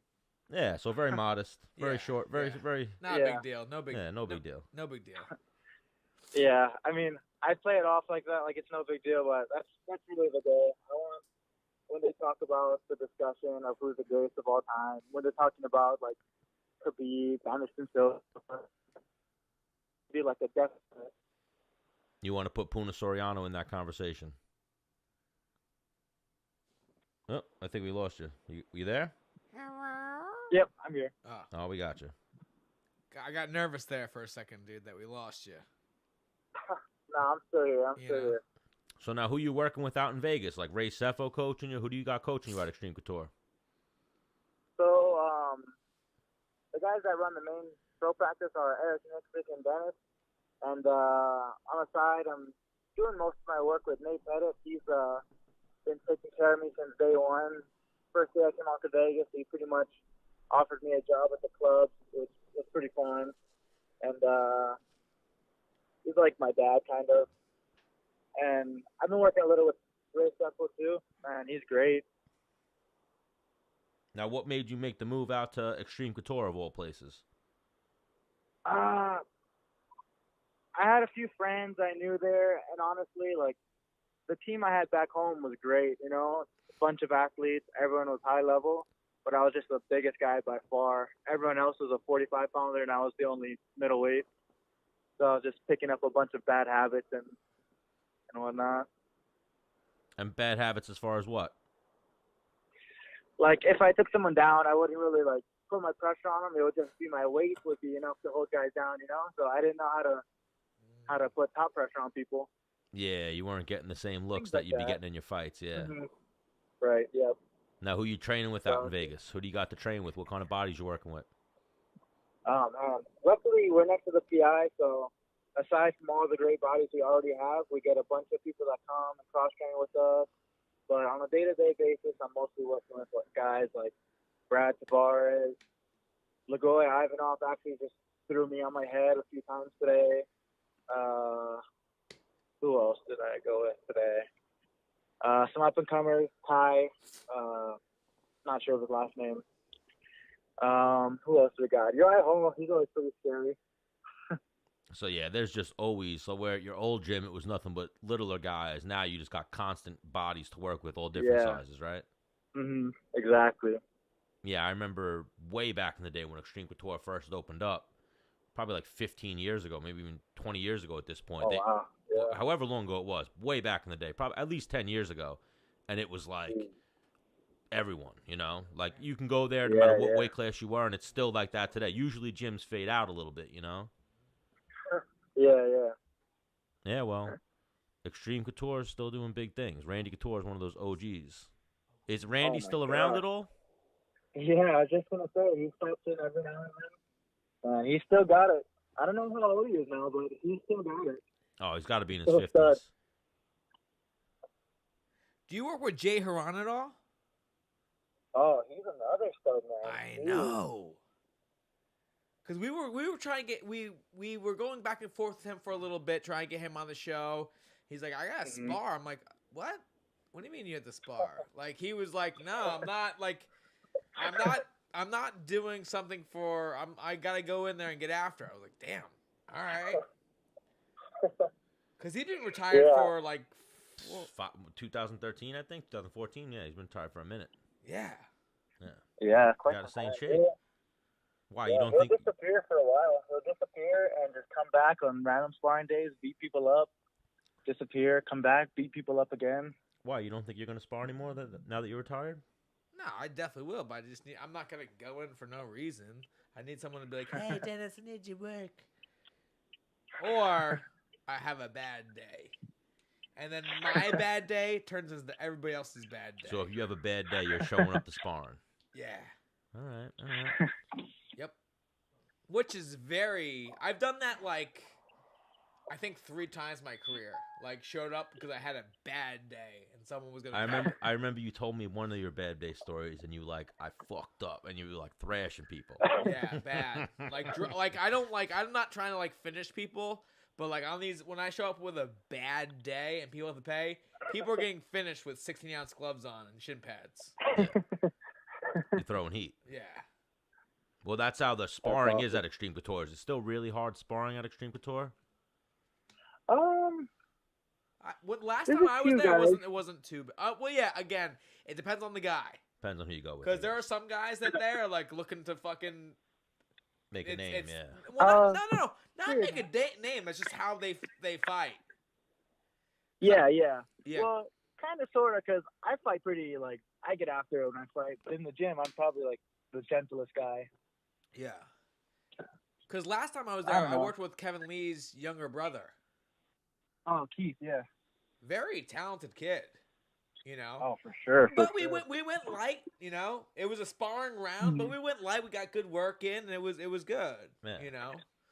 Well, there's Yeah, almost like yeah. those two trains of thought. Like, I know, like, the American way or whatever, like the old MMA way is like, oh, no, we're going to fucking kill each other. But then, like, the Thais, they spar, like, technical, you know? Like, they hurt each other, but, like, it's technique. Like, focus Yeah. on the technique. Whereas, like, the actual way, like, to spar is to kind of brawl. Like, to get yourself ready for a fight, you know? You have to spar hard, unfortunately. Mm-hmm. Get both looks. And I've noticed an almost like an alliance between the fighters that you work with, like the guys that Ali works with, like Khabib and Usman and Henry Cejudo and Gas. A little bit of an alliance. Two of them about to fight each other. Well, I mean, it's going to happen in time when you have, a fifth of the roster. Yeah. Yeah. But in general, like, for example, like Henry and Usman were, at an event together, rooting for two opposite people. Sitting next to each other. Next to each other. Yeah. I thought that was very cool at the same token. I thought it was awesome, yeah. Yeah, for sure. But, Yeah. I mean, I think it's something that, like, Ali, like, And then there, part of Usman had to also be, like, rooting for Kelvin in a sense, too, because they share the same manager and they share the same, people. Oh, for sure. Yeah, it was like a win-win for him. Yeah, like, I got to think Usman and Kelvin are acquaintances, if not friendly with each other. Oh, you know? yeah. Yeah, so. Oh, yeah, I'm sure. That was Ali probably does a tough spot. Does a really good job with that. Like, I don't really know what it was. It's just like the little things, like calls everyone brother, makes everyone feel like family, invites them over for meals. Yeah. And everybody just gets a chance to really, like, I don't know. It just feels like a family more so than a business. Right. If you're Ali's fighter and you're in Vegas, you have to go to his house for dinner almost. Yeah. And if there's a bunch of fighters in town, all of them are coming.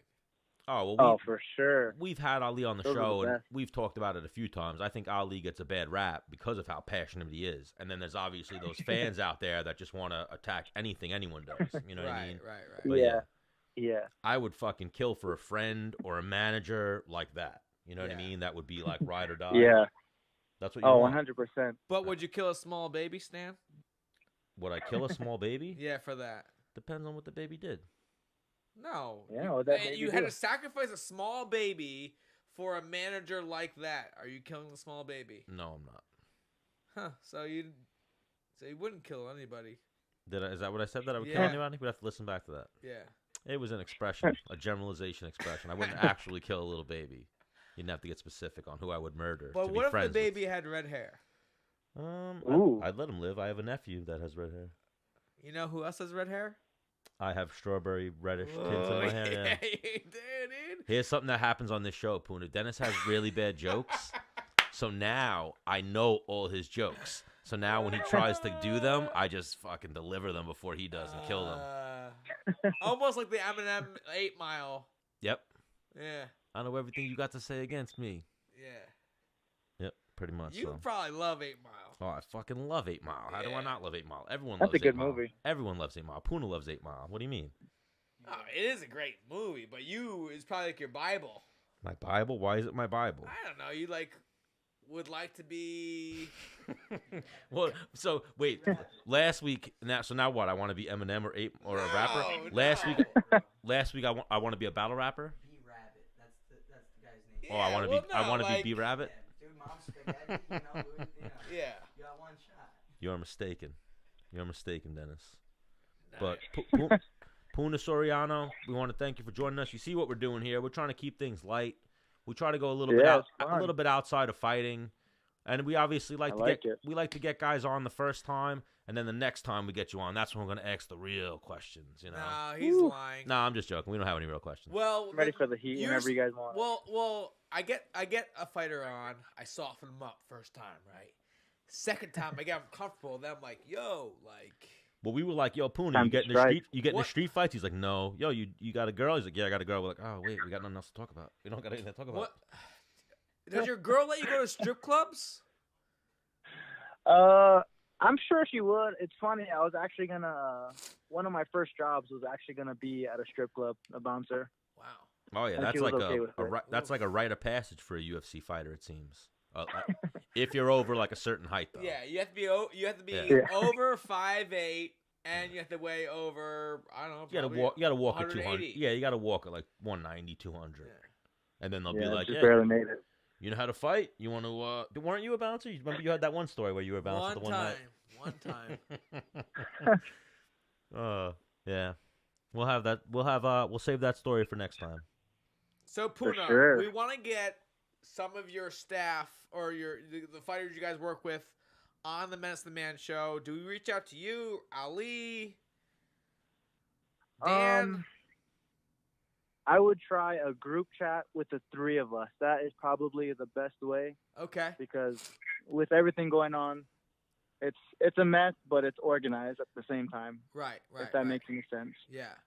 We want to, because I know Hawani has said, some shitty things about Ali, like, fuck him. Come on the Menace and The Man show, We'll get the content Yeah, out I there. agree.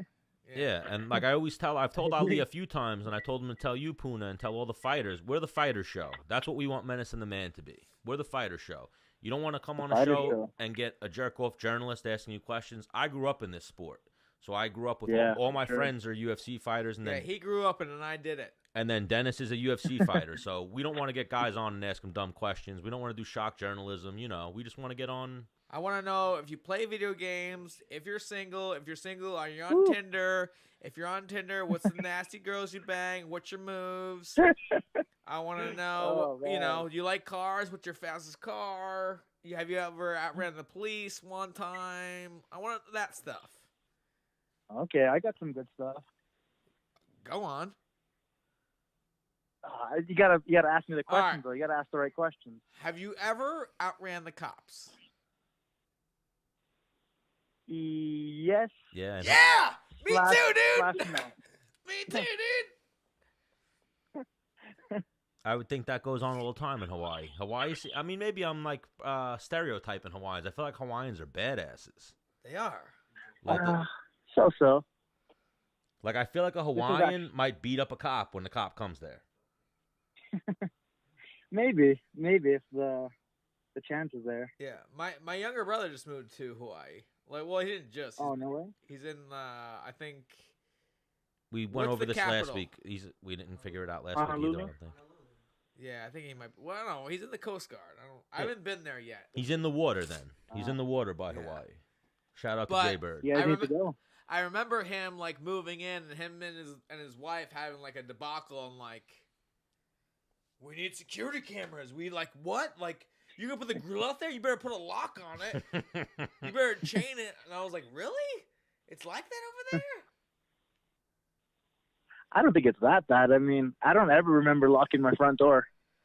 Yeah, no, Jay must just not want to fight. I thought Jay could Well, fight. he's also probably like they actually Jay, because we're Puerto Rican and he's like a little lighter Puerto Rican. He sometimes gets mistaken as a Hawaiian. He's got a full sleeve. Ah. Yeah, So yeah. he fits in a little bit, whereas like his wife is like, So people all day are like, "What's up, bro? You looking at me, bro?" And he's like, "No, I'm not. I am not. I am not. Yeah. Nope. So you're I'm saying good." as long as he doesn't talk, he'll be fine. Yeah, They're but just I thinking think where Hawaiian. he lives is probably like where they know, like, hey, no, you're not from here. So Puna, are you ever making the trip out to New York? Oh man, I've been there once and I want to go back. Oh, It's fun. I love New York. next time you come Dude. back, let's get you in studio. Bro, you could sleep over my Please. house. Menace got Please, I would love nothing more. Menace got a gym, a sauna, a place for you to Let's sleep, go. the whole nine. Yeah, dude. Alkaline water Sweet. machine. And he's a pretty Oh, and perfect. he's a pretty good fighter. He's probably got some tips he can give you for some things you could possibly do in your, fighting career. What makes Please, stand? So let's end on that. Puna, we definitely want to get you back. Dennis, you're an established veteran, retired, most takedowns in UFC featherweight history. What kind of advice can you give a guy like Puna who's about to have his first fight under the Zuffa banner? I mean, has way more fights than I did before I got in the UFC. One thing that people don't use enough is a level change. Like Puna, if I asked you to level change for 15 minutes and that was it, you could do that very easily. And feints. Right. People don't use them enough to set up their shit. I agree. Like if you just keep going like this the whole fight, just up and down, they're like, when's this guy coming or going? And they get very confused, and then you fucking, Just smoke for their that. ass. I'm gonna do a bunch of level changes in this fight just for that. Yes. Because, hang on, in all honesty, your last fight, how many level changes did you do? Probably one. Yeah, it didn't last that long. Yeah. All right. But maybe Touche. that one level change led to the shot that ended the fight. Yeah, It's possible. fine. So yeah, throw in those level changes, Puna. Yeah. Thank you. That's I will. it. And just fucking do you, dude. You're doing something right. Be Hawaiian. You're finishing dudes in the motherfucking first Hawaiian. round. Oh yeah, that's what I kept saying to people. I was pulling. I was on the fence between Poirier and Max Holloway, but when Max was even getting fucked up, everyone I was watching the fight with, I just kept saying, "Bro, he's Hawaiian. He's okay. He'll be okay. He's gonna come back. Man. He's fucking Hawaiian. He's still in this fight. He He will is fight. so tough. He will fight till he dies. He's Hawaiian. He's good. Well, Puna Soriano's Hawaiian as well, so look at the lineage of Hawaiian fighters that have fought in the UFC. I'm sure Puna Soriano is going to be one of those names that people are saying in the future. I like it. Hope so. I like it a lot. Thank you for joining us again, Puna, and let's not make you a stranger here. Let's get you on as soon as possible. Right after you get this win, maybe fight week, something like that. Let's make you a regular on Menace and the Man. Yes, please. I appreciate the time. It's been fun. Next time we're going to be real fun. Like I said, we like to get guys on and grease them up a little bit, let them know that we're not trying to antagonize them at all. No, you got it. I'll get down and dirty just with you guys right there. And man, I was going to say, like, next time you come on, have a street fight that happened in your life, but you don't have any. So I guess Go out and pick a fight with some random dude. Yes. Fuck him up and come back and tell us a story next time. Or make one up. I was gonna say I could give you a few stories that that some buddies told me. We like and stories. Just pretend like they're mine. Oh yeah, we like hypothetical we'll stories that. and stories that happen to other people here. We love that shit. Love it. We love that shit, Puna. Love it. All right, so Puna Soriano, let everybody know how they can find you, your social media and whatnot. You can find me on Instagram at Punahele_Soriano. That's PUNAHELE_Soriano. And Facebook, Twitter, pretty much the same thing. Actually, my Twitter's a little different. I think it's Puna185. All right, Yeah, everybody. that's it. Puna Soriano, June 18th. Check him out. Dana White Contender Series. Thank you again for joining us, Puna. We'll talk to you soon. Thank you guys so much. Have a good one. Bye. I like Puna. Yeah, he's a solid cat. I really think I like Hawaiian people. I feel like Hawaiian people are just fucking chill. They're all so chill. What are you jumping right into, Jessica? Heck yeah, dude. I don't want to talk to you by myself. Really? Yeah, I don't. You're a piece of shit. I'm going to the bathroom. Doubt it. All right, get right into it, Jess. I'll get right into it with her. Yeah, you get right into it. Like she wants to talk to you. Like she wants to talk to me? Oh, I like that. Did we drink all of our beers already? Dude, you both have one more. I could make a beer run. How late are we going? I'm ready.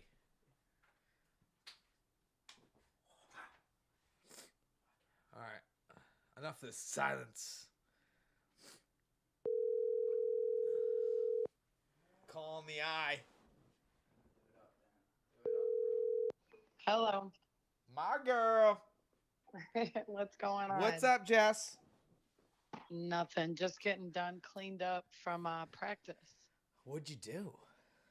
I wrestled with Gray, and then we did some stuff at the gym with like the team training. Did you really wrestle? Oh, hang on. Was Ray on the phone with me while he's all sweaty and nasty? That was afterwards. That was like we trained, and then I was like, he's like, I'm getting ready to do an interview, and I was like, oh yeah, what interview are you gonna do? And he's like, Menace, and I was like, what the hell? Yeah. So yeah. Woo, Woo. woo.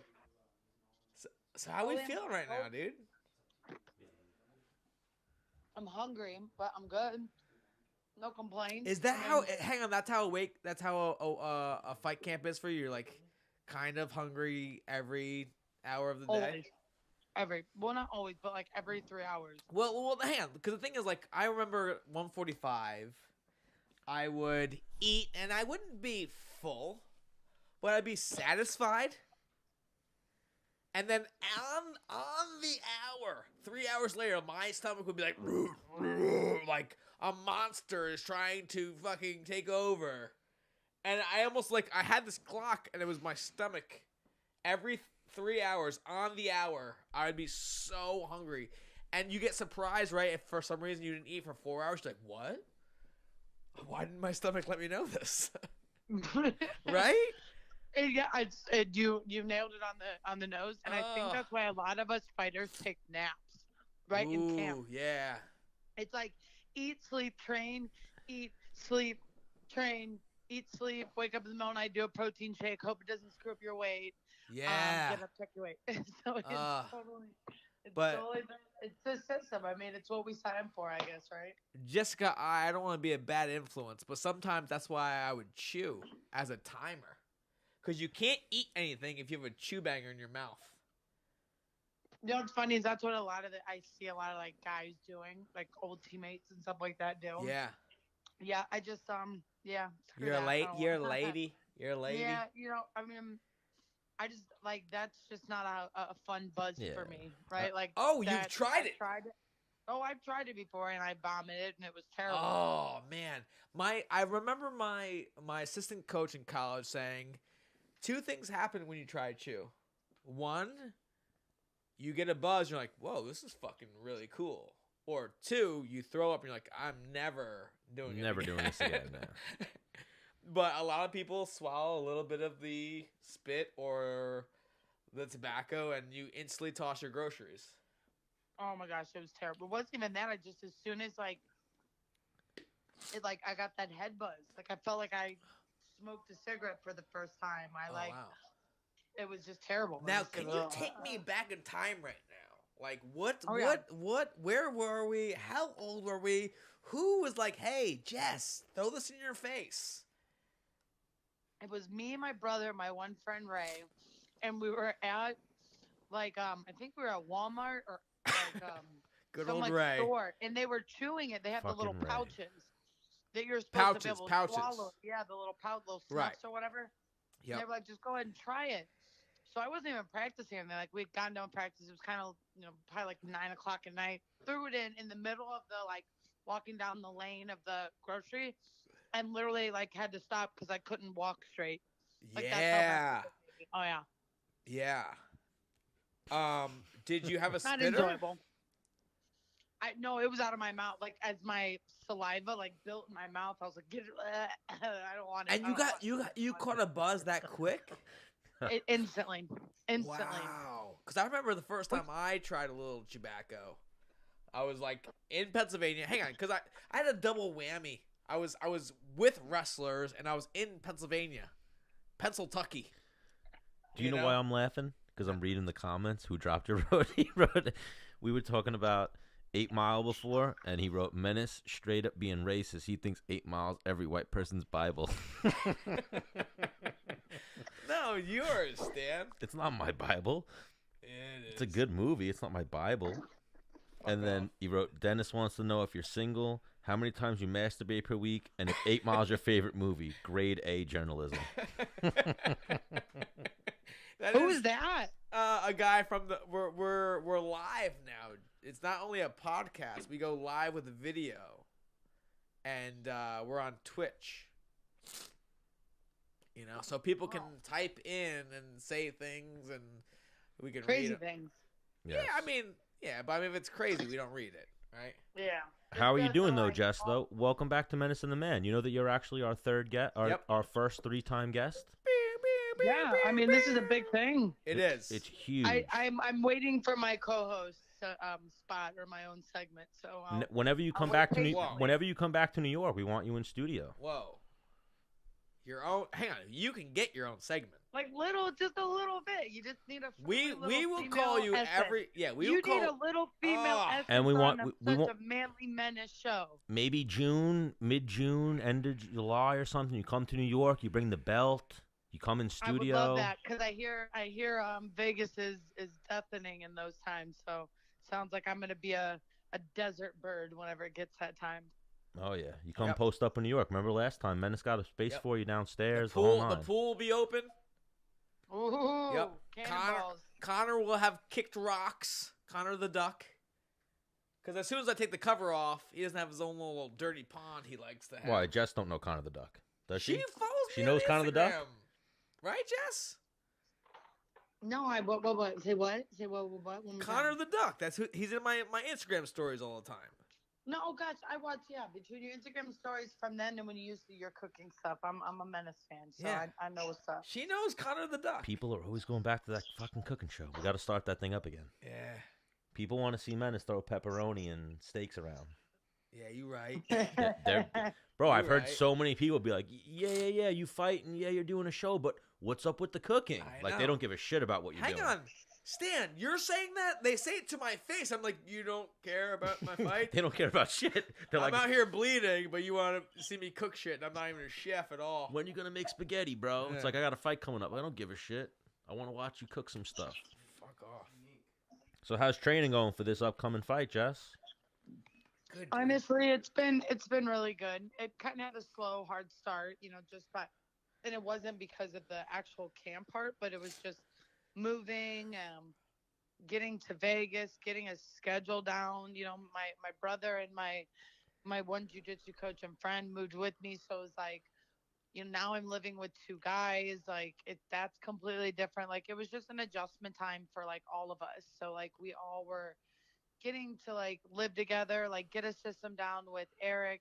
Like I'm Darren, Eric, Nixick, who's going to act as like the head coach, Gray, and Darren, and my brother, like all four of them getting on the same page training wise, is finally just happened over the last week and a half. So I have a little question. You remember, like, when you were in second grade and the first day of school was coming up, and you're like, "Oh my god!" I'm like, "Oh, I don't know if I'm gonna know everybody." And like, I'm like nervous. Like, did you feel that moving to Las Vegas? Yeah, considering things just didn't, some bad things happened in Ohio with some old teammates and my old coach. I was nervous because, I'm Jessica I, like everybody, like anybody who has any bit of name, if anything out of the normal happens, people just assume stuff and then they start saying stuff. And then I didn't know if I was walking into a situation where I was going to be kind of headhunted because they're like, oh, she's coming here. Who does she think she is? Like gym dynamics right. Gym dynamics are hard, and the only other place I ever felt comfortable cross training at was New York. And that was up with, Ray and those guys, with Jenny. And to be honest, I don't want to do the cold again. So, that So was you one answered of my the- next question. I didn't want to do the cold, and to be honest, 100% honest, the whole reason, like the number one reason outside of being cold was the UFC PI. Like, Ooh, yeah. They have so much to offer us. The food, my food's free, my like therapy's free, my like all of that stuff is free, Yeah. and there's some really incredible people out here and Agreed. that are worth it. When we get Agreed. Dana on the show, we're gonna pitch to Dana the East Coast UFC PI. Yeah, I mean, It's So ridiculous. I think they're doing one. I think that I don't. They're know going to if it was China New and York. fucking Mexico and all these other places first. No, Puerto Rico. How Miami. many Puerto Ricans and Mexicans are in the UFC? Dennis retired. yep. Yeah. Gray Yeah, Maynard this is true. and Manny. Did you know that Gray Maynard is a Puerto Rican?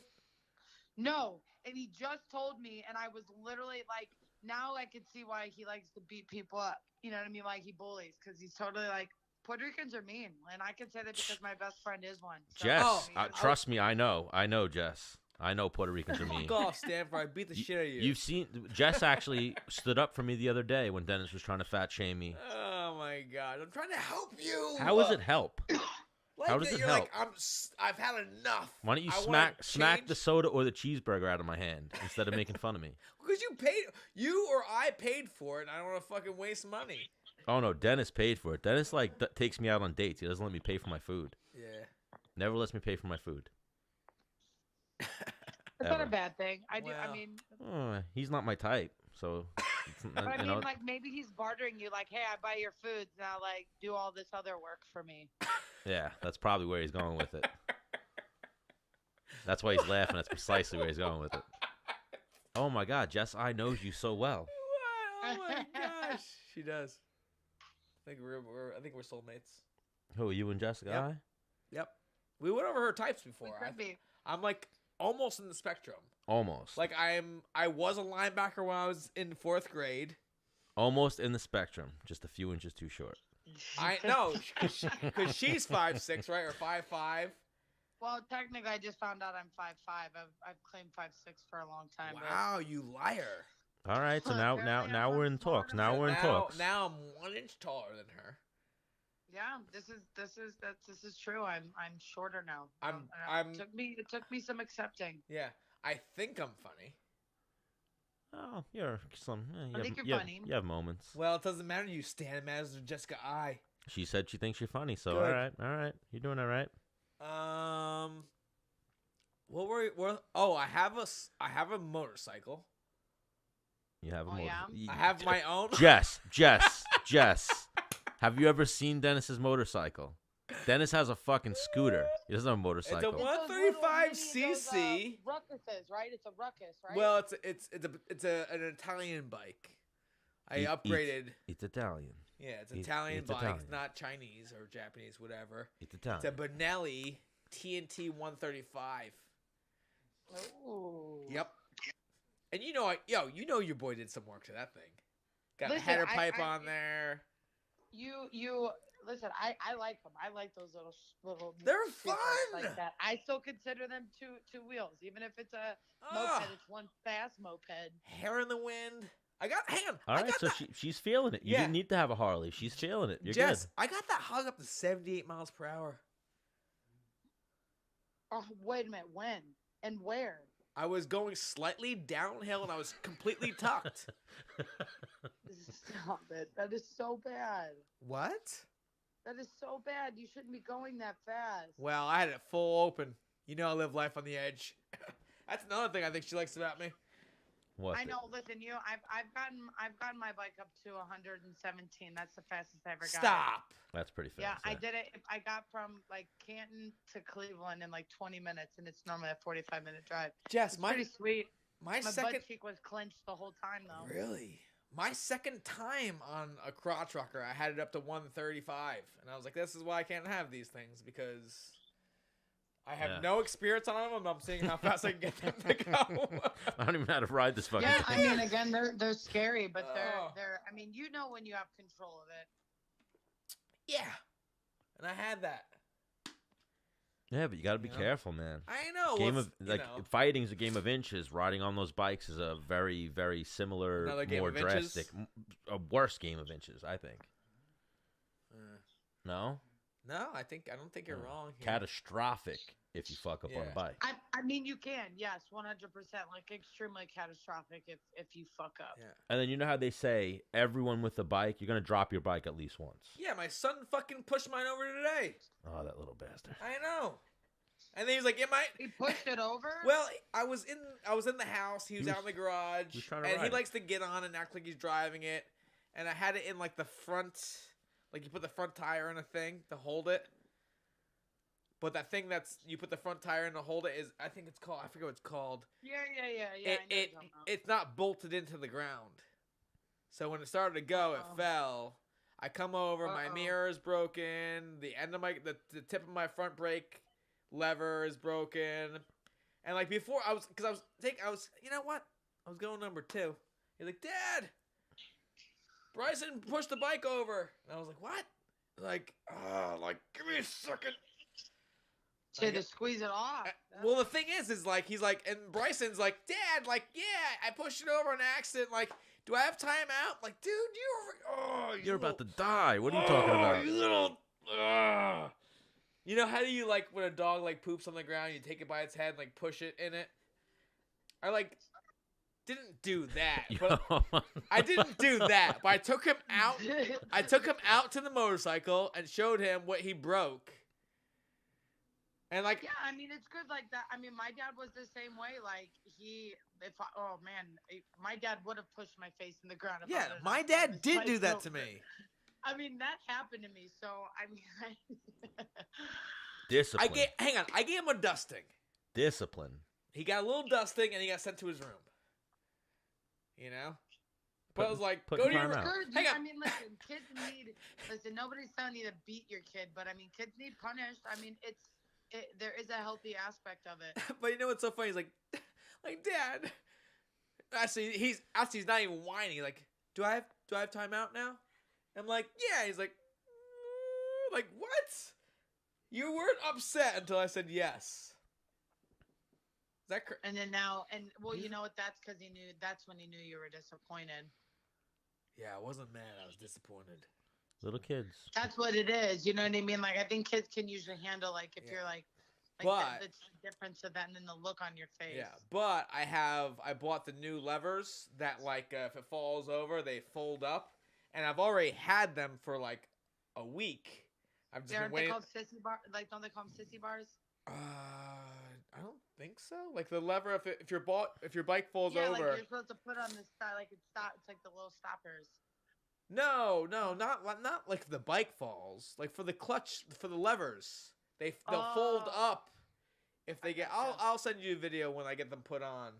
But I've just been waiting for them to get put on. That's why... So I wasn't really mad that he broke the levers because I already have new ones I want on. Yeah, it's just the lesson that needs to be learned. And I got real Puerto Rican on them, right? So the levers are like just aluminum, like, you know, like metal. The ones I got are red and black to match the bike. Real Puerto Rican. Yeah.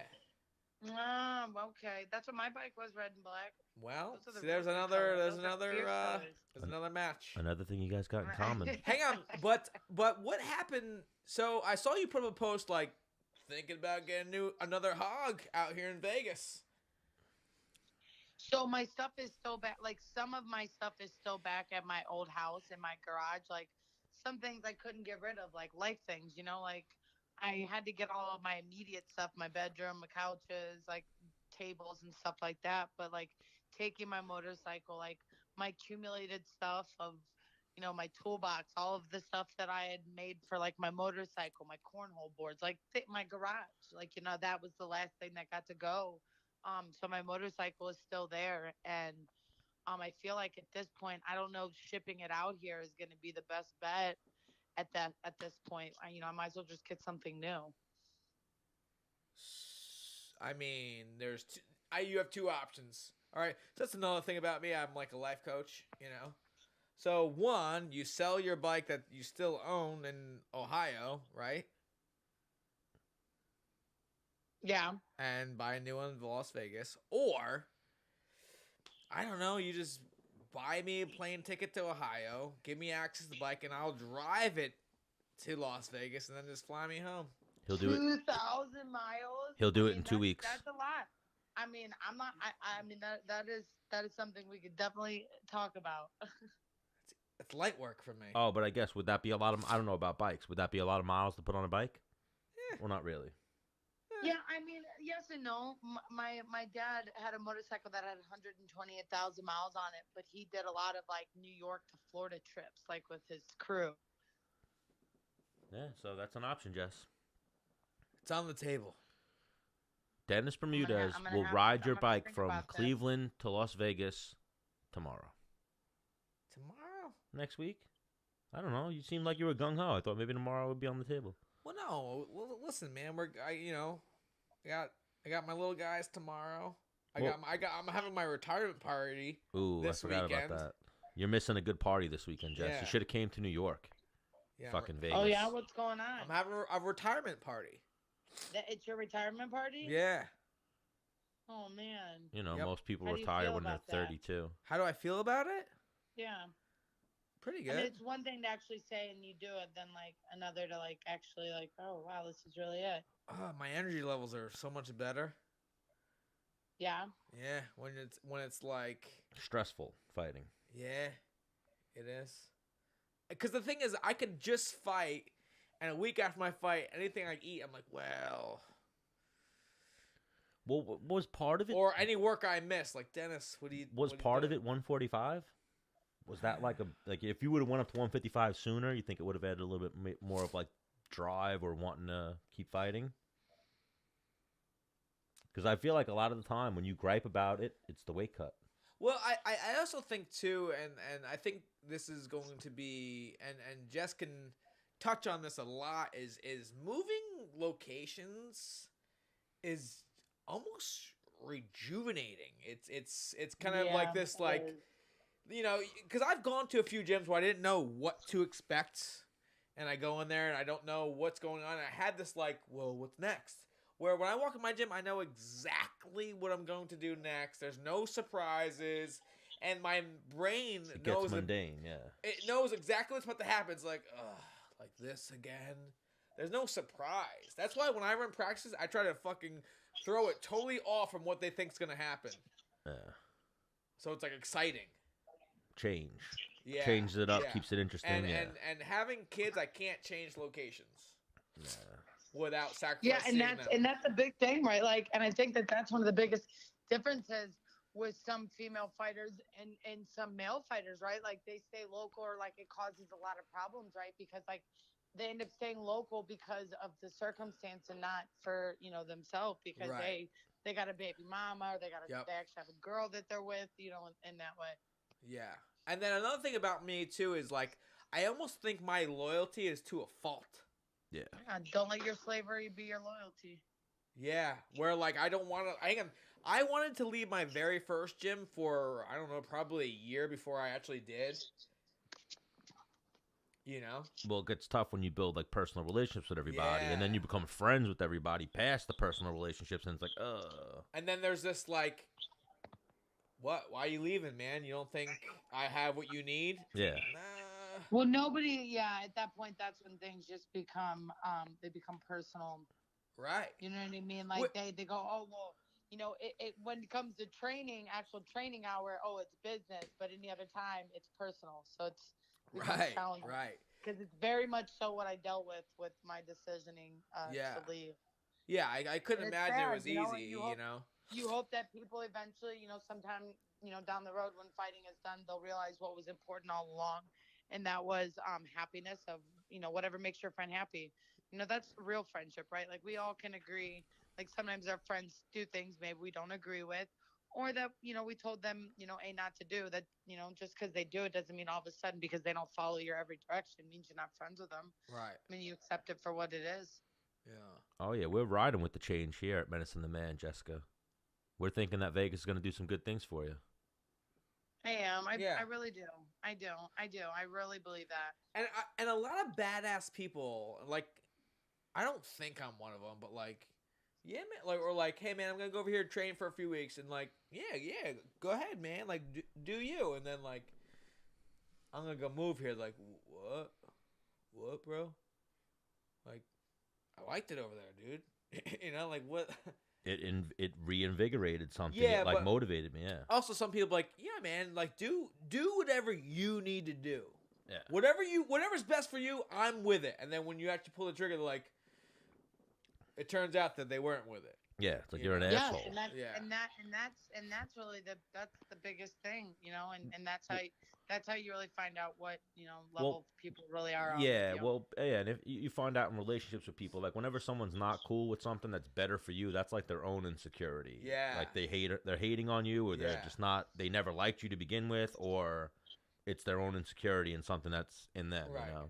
Yeah, because I'm pretty like, I feel like I'm very, I know what's going on around me, you know? Like, so if I had a gym and we only had I don't know, 60 members, and someone wanted to go that I got good, wanted to go to a gym that had 120 members, I think I would fucking get it. Mm-hmm. You know, I don't think I'd be like, well, their coach isn't as good as me. I mean, if we have that big of a bond, I'll come to your new spot and help you train over there from time to time. Yeah, like that's something I No, never the got. problem is because most people don't. I mean, listen, come on now.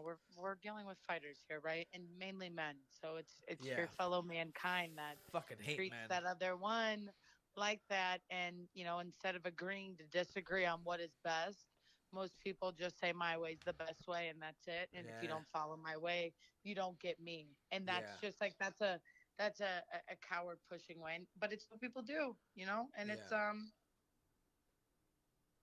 it's just kind of a nature of the beast, and unfortunately, friendships really get severed in it. Yeah, well, I mean, there, especially you hit the nail on the head. I mean, especially in fighting, ego is such a high thing, and it's such a high element in the game. So whether you're a coach or a fighter, you need an ego to be Right. successful at fighting. but You need confidence in yourself. Yeah. Otherwise, you're fucked. yeah, but I mean, working with my jiu-jitsu coach, he's very open-minded to things, and he's made me open my mind to things. But on the same token, I could see myself doing some things and be like, nah, that shit don't fly, Yeah. Well, there's everything. MMA, every aspect of life, politics comes into play. Jiu-jitsu and MMA is one of those communities where it's like, whoa, this is like fucking cutthroat politics. Yeah. But it's the ugly side of the sport a little bit. But You just got to take it with it. What I've learned is that you don't let things hurt your feelings. You have thick skin, and don't act on the first emotion anymore. That's what I've learned most recently. And sometimes being quiet and not giving people this angry reaction gets a different reaction long term. Not to be confused with going with your gut answer while it's taking not. tests. Sometimes you got to stop. And Hang think on, about not it. yeah, because you know that's what they say. what? When you're taking a test, whatever your gut answer is probably right. I always pass it and come back to it. I much rather not waste any time on it. If I don't know instantly, I'll come back. Now, how do you know where to go? Hold on, wait a minute, then I'll answer the question later on. You put a mental note in your head, or you circle it, or mark the page. Yeah. Whatever the importance is. It could be either putting a text message or just. You can't have your phone in a test. Whatever it is. I mean, in a test, I would just go back to it. You check your answers at a test, go back to see what you didn't answer. All right. So now I have a real question. Fuck this fighting and gym bullshit. Do you have your motorcycle's license? No. Me neither, dude. Rebels. Nobody does. Listen, I did my Through and temps through. one time and got them, and then they expired. Another No, I thing don't that you have guys them. got in But common. Nobody in the gosh. world. Couple of rebels with no Nobody motorcycle in the license. world that has a motorcycle license. I was just talking with one of the chefs at the PI, and I was like, "Hey, do you actually have your license?" He's like, nobody has a license that But actually has one. I should probably get my permit, no? Yeah, I would get your permit at least, because then you could kind of Yeah. at least play dumb, like, "Oh man, I'm sorry, brother. Like I didn't mean to." Well, I didn't mean to Well, do right that. now he's gonna play it's dumb and be crazy. like, I just got I stuck didn't in know my I needed your friend's house. license. Right? no. You're not? Well, I mean, I don't sound like that, but I was going to go A with. little bit like that. I thought you needed a license for a motorcycle over 150 cc's, which mine's a 135. Oh yeah, I don't know. Well, I think you need a motorcycle license with any engine above 50 cc's, but I'll say I thought it was 150 cc's. I And don't then the know. guy I will be think like, you want to every get state is technical wise different. ass? I don't know. What? I'd have to ask And my then the brother. cop He's probably be really like, good oh, you at want to get stuff technical like wise that. ass? Yeah, Just then give you I'll a ticket. fucking headbutt them. Yeah, well, good luck with that. Oh, Jess, so I'm riding down my block, right? So, you know the guys that have crotch rockets, right? That have the spikes on their helmet? Like the Mohawk spikes? Yeah. Yeah, and they think they're so cool, right? But in real life, they're losers. Yeah. They're usually pretty fucking geeky. Right. So I decided, because I have a very, very small bike, that I'm going to be obnoxious, and I'm going to get the Mohawk spikes. I was just going to say, you got spikes on your On helmet. What are you my talking I think they're about? kinda No, cool, but though. hang I on. do think Oh, they're it's kinda ironic. cool. No, ironic, it's a alright. joke. It's all right. I thought, because I didn't know where you were going with I that. don't have a proper bike that crushes it, so I'm going to fucking have spikes on my helmet. I just started looking at Pitch like, yo, he has the fucking helmet. What is he talking about? Is he not going to admit to having the helmet? But my move is, right, because Jess, she rides, she gets it. It's you have to be seen or heard on the road, right? Yeah. Jess? No, I agree. I'm a jerk. Like I'll rev my pipes up so people know I'm there. Yeah. So I try to put together the most obnoxious get up possible. So like, look at this fucking douchebag. Now, if you see a douchebag, right, or you see like a stupid car, or whatever, you almost can't keep your eye off that car. Yeah, you're right. So that's what I'm going with. I'm going to get a jean jacket vest with fringe, cut off sleeves, fringe on the sleeves there, right? I'm gonna get the Menace logo on the back. I'm gonna have my helmet, full face helmet with the spikes, and also on my spikes I bought stickers that at nighttime are reflective. That's not a bad idea. Thank you.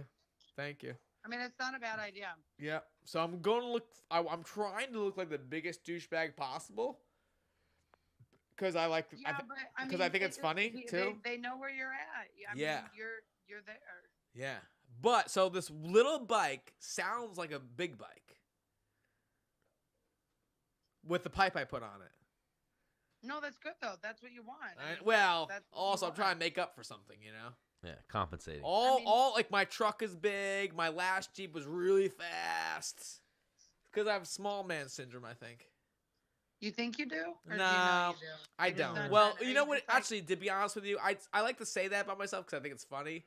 But in all honesty, my dad is Puerto Rican and owns a body shop, so I've grown up like around cars. So I want all my shit to be custom and better than everybody else's, pretty much. Yeah, you're just into it. But I like to tell people It's a try good. to make up for something. It's a good joke. Yes. It's a good joke. You Yeah. gotta you can't overuse it though. You gotta find something else to like use both with. You gotta have like two reasons. Fine.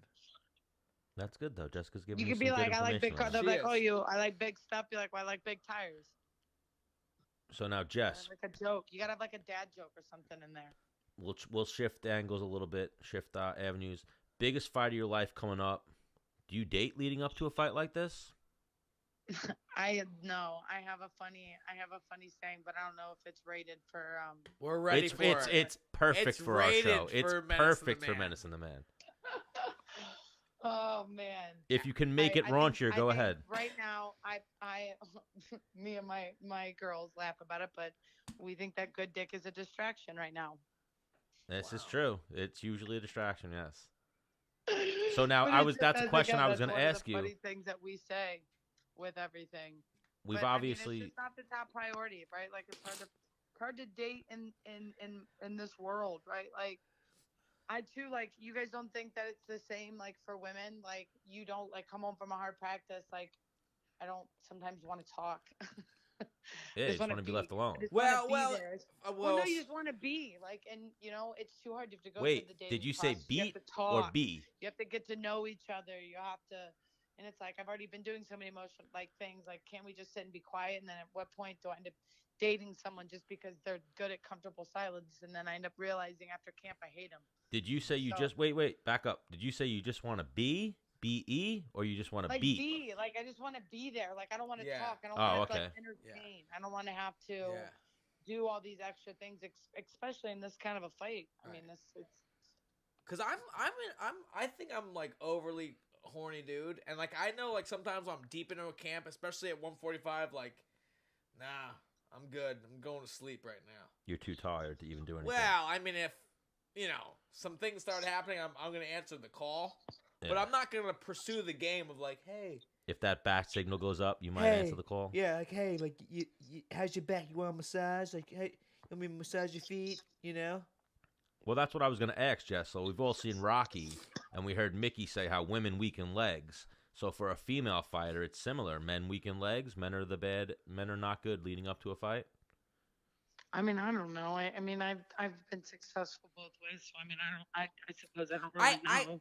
I see her. You know what I angle. mean? Hang on, Like, I I've see been- her I- angle. I think I've been fine at both ways. I just think Yeah. that No, I right see now her angle. I can't date anybody that's gonna like all of a sudden, like, I'm gonna have to worry about his feelings and about what he wants right now. Right. And this is just like, and again, maybe I just haven't met the right guy that wants to me first and be like, hey, you first. I mean, girls do it for guys all the time. I see some of my guys date really good women and they do things like that. Yeah. Oh, you and Dennis already met before, right? Yeah. Yeah, so me and you haven't met, so who knows what's gonna happen there, but no, I'm just playing. You set me up for it. But You so guys are awesome. leading up to this fight, changing up training camps, no dating, Valentina Shevchenko, June 8th. What's gonna happen that night? She's getting Menace trained. I'm going to Vegas Memorial Day weekend. We're gonna fine tune some things. You started a little bit of mental prep. I've heard it, like lightly. Menace keeps it light. Yeah. Jess, any talking to Menace is good talking to Menace. He's got a really good brain for like the fight prep. Like I always tell. Yeah, I mean, and I'm from my understanding, you and Gray, have done some traveling together before, so Right. it'd be awesome to see both of you guys bounce your heads off of each other to tell me what you think I need to change. Yeah. But you got to make sure they keep it serious because they're just going to be dough dicking around and telling jokes and Yeah, shit. I love fun times, so Yeah, I think there's a time and a place for it. If she's smiling, I can make a joke. But if she's looking at me like fucking like give me some real shit, I'm delivering real shit. I'm usually trying to have a good time. Yeah, but I think me and my brother. Yeah. I mean, again, more like we always laughed. Like today, Gray was on and kept a straight face when my jiu-jitsu coach tripped ass. It was hilarious. Yikes. Gray squeezed him and we all laughed, but Gray just kept it serious that time. We laugh. High five. Yeah. So Vegas is going good for you so far, Jess. We're happy to hear that you're getting it all together and things are going good out there. We hope training camp's going really well, and we want to see you kick Valentina Shevchenko's ass June 8th. Oh man, that's the plan, and that's what we're sticking with. So we always it'll be incredible. You guys ought to come by. It's not too far from you guys. Where is this fight? Oh, Chicago. That's kind of a hike. Chicago sucks. I never. You know what, Jess? I never been there, but people are always arguing with me about the pizza, and I'm fucking sick of it. Yeah, I mean it's filling. It's not, it is very filling. The Chicago pizza. It's a no contest. It's different. But I definitely like. We found an old school or like an authentic place here that does the brick pizzas here, and they were like certified from Italy. They have this little thing. And they have the best pizza out here in Vegas, so it reminds me of New York pizza. Well, you've had New York pizza over Chicago. Have you had Chicago pizza yet? Yes, I have. And what do you prefer, New York or Chicago? New York. All right. Just making sure. No, New York all the way. Every time, I always try to find different places. Well, you know what makes New York spots. pizza New York pizza, right? No, what? The water. The water? It changes like what the dough tastes like. I mean, I could believe something along those lines. No, it's actually the truth. Frank just said. Is it really? Frank just said, "Let's go. We're flying there." So we might be coming to your fight, Jess. We'll let you know. I think you should come. Yeah, I'll be there, Jess. Let's go. Especially if I have some investing in Vegas. You're invested. This is our guest right now. This is three-timer. This is the three-timer. Well, no, I'm gonna go to Vegas during my brother's 30th birthday party. Sneak away. Get a training session in, and then go back to the pool. Yeah. Be perfect. Perfect. Yep. That's the only way to do it. Perfect, says the future flyweight. Is it flyweight or flyweight champion? No, flyweight. Yeah. I can't make straw. That wouldn't happen. I always get confused with those that women's makes weight two classes. of us. That makes two of us, girl. All right, so Jessica, we want to thank you for joining us. 15 pounds. Thank you. We always love having you. You will probably be our first four-timer on the show, and we'll talk to you soon. Menace is going to come out and visit you in a few weeks, help you get the final preparations for your fight. He'll sit in the sauna with you, help you cut a couple pounds, the whole nine. Big sauna guy.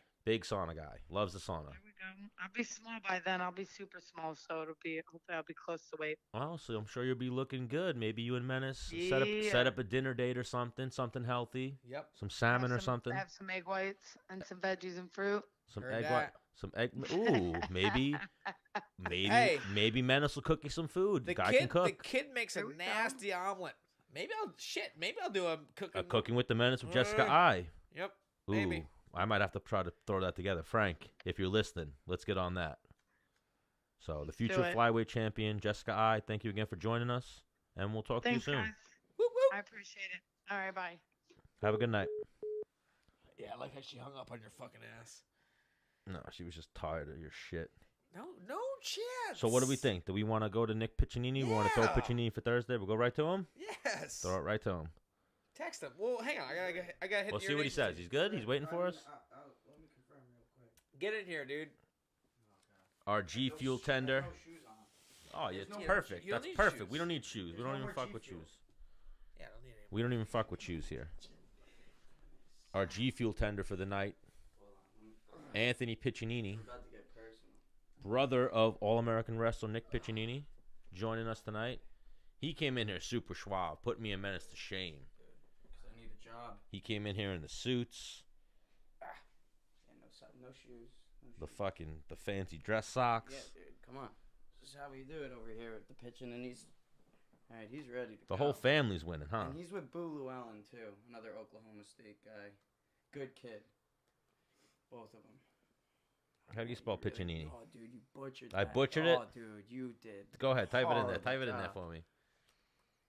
I didn't do too bad. Dude, there was H's in there. There's not. Oh, I didn't put no H's. I don't know. I put the N in the wrong spot. What, you're trying to get some dirt on my brother or what? I'm right here. No, What do you wanna know? I'd like No. to just have people up, you know. Joking with you. Yeah. Oh, look at that stud. He's a stud. Oh, he's a stud. Dude, Dennis had to use the bathroom. You hear that? Some horsepower. Why, you could hear it? I mean, take those headphones off, man. Oh, I don't You're even missing want to. out. I don't even want to hear it. I don't even want to hear it. So what's going on with you, Ant? Oh, nothing, dude. You know, every day trying to better myself. So you wrestled as well? Positivity. I did. I was actually Nikki's captain. That's like my claim to because he'll kick my ass, dude. Now. Yo, dude, he'll kick my ass. Who's older? Me.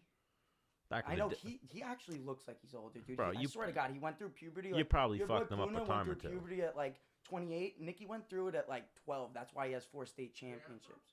Yeah, he's ready to go. On my phone? Okay. All right. See my phone? Yeah. Pull that out. Pull it in your phone. Okay. You look really good. Yeah, dude. Yo, for someone that's watching their physique, dude, listen, bro, you're retired. What do you got to watch your physique for, Jess? It's kind of a joke. Oh, okay. I mean, the G Fuel doesn't like. Well, no, he asked if I want pizza. I'm like, Dude, I said he's I like. ate it for lunch. I was like, dude. The man looks way skinnier in person. He's like, nope, he's fat. No, I'm fat, bro. No, I used dude, to be. you look good in Bro, I person. used to have a 6-pack. I used to be skinny. Dude, I swear to God, the 6-pack you brought. No, I'm joking. I used to be skinny. Hey, oh God, wait. Nick Piccininni, welcome to Menace and The Man. Oh, now What's we're going on, hooked up. guys? How are you? Woo! Stan the Man here, Dennis the Menace Bermudez, and we're joined by someone you might know pretty well, your older brother Anthony. What's up, Nicky? Yeah. What's going on? How What's are you, going my on? man? Good. You still got Boo with you? Yeah, Boo's right here. Boo, my man, say what up, dude.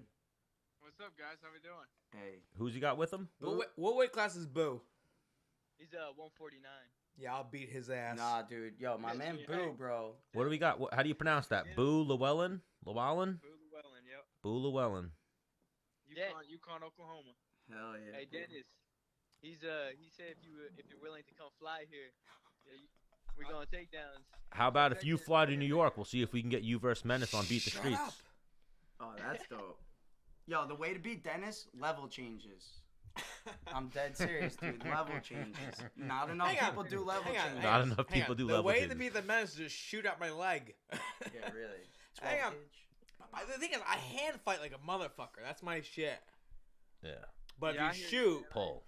Yeah, but what? It's hand fight to a level change. So it's all it's all sequential. yeah. Boo. What are your stats? Talk about high school and then move up to college. Yeah. So high school, I really stayed in the state of Oklahoma for the most part. I went out to Flow Nationals 1 year and got 4th, and then I won state 3 times, and we wrestled. I wrestled in the Fargo national tournament my senior year, and I got 4th place there. And then I came to Oklahoma State. I've withheld quite a bit of injuries, so it's kind of like prolonged my my career here at Oklahoma State. But I became an All-American last season, or not this past season, but the year before. Yeah, boy. At 149 pounds, and then I was a Big 12 champ that year. Yeah, boy. That's what's up.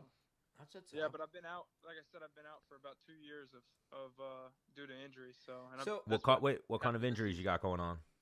Well, my first one I had when I came here was I blew out my ankle, and I ended up having a plate with 6 screws put in.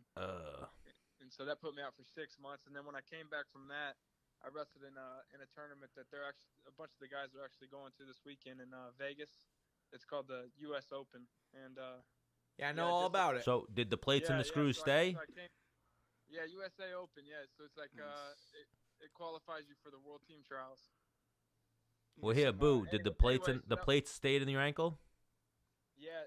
So I came back from that injury, and then I dislocated my shoulder at that tournament. So 6 months later, I came back from my ankle injury and then dislocated my shoulder. So I had against who? Anybody of notability? What's that? Who'd you dislocate your shoulder against? Anybody would know, or? It was actually a kid just won the Pan Am Games. His name's Colton McChrystal from Nebraska. Okay. Anyways, yeah, so I dislocated it, and then fuck 6 him. months later, Fuck that guy. For real. 6 months later, came back, and that ended up being a season at All-American. So, but then this season, I dislocated my shoulder again and had another shoulder surgery. So. Yeah, I've seen that. 4 more months. So. Shoulder problems are like a thing for wrestlers, I think. Even jiu-jitsu guys, sometimes you luck out. Like Dennis, you ever have any shoulder problems? Too jacked. Yeah, sometimes you luck out, but then sometimes people's shoulders just fucking bite the dust. Like, look at this dude, fucking flexing on the Menace cam. Menace is drinking so much G Fuel, so nothing's gonna tear. Dude, I was the bartender up until or the G Fuel tender rather. Yeah. Jeez. Good time. Slinging that G Fuel. Dude. Slinging that G Fuel. All right, so I'm going to jump ship right now because, Nick, if I was younger, I would try to give you a run for your money with your lady. You have a smoking hot girlfriend. But Bo sounds like he probably doesn't have a girlfriend. Hey, it's Boo. Boo does. Boo, I don't give a shit. Boo does. Bro, he's a fucking all-American wrestler. He's probably got a smoke show. Dude, and he's from Oklahoma. Or oh my God, he probably has a Southern Belle. He does. Oh, do you have a Southern Belle? You're married? No, I'm not married. I got Good. a girlfriend though. Oh, dude, hang on. That blows my fucking mind when like someone's in the finals of the NCAA like, and his wife's in the stand. I'm like, what? Yeah. He's a junior. His wife to be. It's like this He's a motherfucker's junior. 19. They're gonna be. Hey, that's my team. We have like 4 or 5 guys on my team who are married or getting married. Oh my God. That's crazy. Do the coaches influence this? No, man. It's the culture. It's the Bible Belt, bro. Come on. It's the Bible Belt. Like Bible Belt, Dennis. Get married, start getting after it. Getting after it, dude. What? Oh, that's what it is too. People probably want to get married because they probably don't have sex until they get married, type shit. Hey, dude, that's no. What Yeah, yeah. No, that's not real, right? Call a spade a spade. That's yeah, what it is, man. bro. Or they Hang have, on. yo, Depends on the it's person. yeah. Let him talk. It's not New York. Dudes are getting married just to get some pussy. Yeah, bro.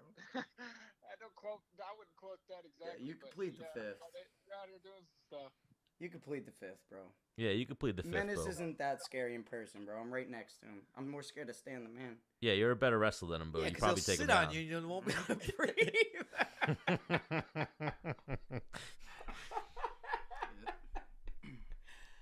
Oh, the best is he tried that the other day with Jessica. He was like, "Isn't he fat?" And Jessica was like, "Shut up! You don't say that. You don't say that to people. Like, shut Menace's shit right down. It's only a matter of time till he fat shames me in front of the wrong person, and then he gets like a social justice warrior." Yeah, I'll tell him to go fucking kick rocks. One thing about Menace, he's a straight shooter, but he just fat shames the shit out of. It's all. I mean, it's all I really have on stand. It's done out of love. I got that. He's like slightly like ginger, but barely. He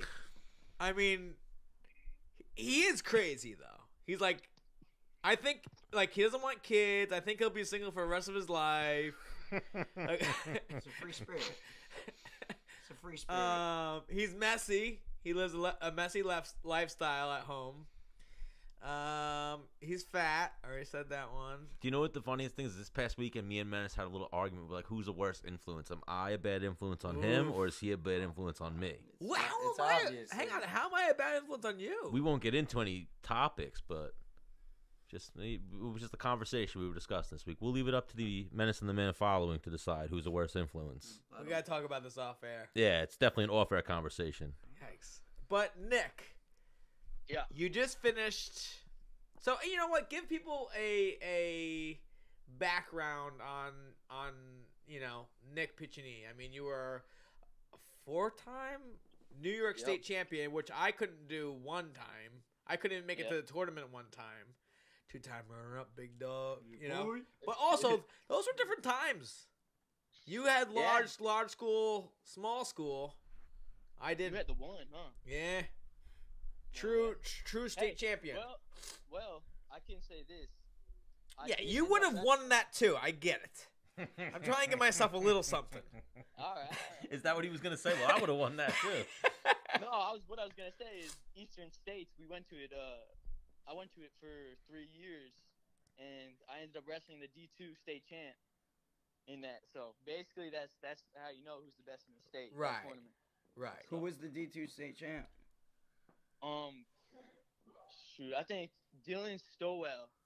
One of the kids, Dylan Stowell, and then I forget who the other guy was. Yeah, my claim to fame is that Eastern States, because the thing is, I didn't know anybody. I showed up to the tournament and just fucking did my thing, you know. Yeah. Chris Wade was in my weight class. I took 4th because I lost to a guy that had beat in the quarters in wrestlebacks for 3rd and 4th. He beat me because I was like, fuck. You and Wade didn't know each other back then, right? I didn't. Wade took 6th, I think. 41. And then Gregor was a weight class above, and he won at 52. Let's go, GG. Yeah, I was about to say you probably had some Long Island hammers in your weight, or I lost to some dude from MacArthur in the semis on some bullshit. Like he got tired and said he was injured, but or his shoe was untied and something. I'm like, he's lying. He's tired. Like, let's go. Hey, that's Section 8. That does sound like a Section 8 tactic. Fucking. I actually slightly hate Gian Volante only because he wrestled at MacArthur. That guy took away my biggest thing, and then he got fucking crushed in the finals, which wouldn't have happened to me. No, wouldn't happen to Menace. Never that. Never happened to Menace. Never that, bro. So Nick, do you have any years of eligibility left? Yeah, I just got finished with my redshirt junior year. It's gonna be my upcoming senior year, so it's my last year to get it done. It's that year for the national championship, right? Excuse me?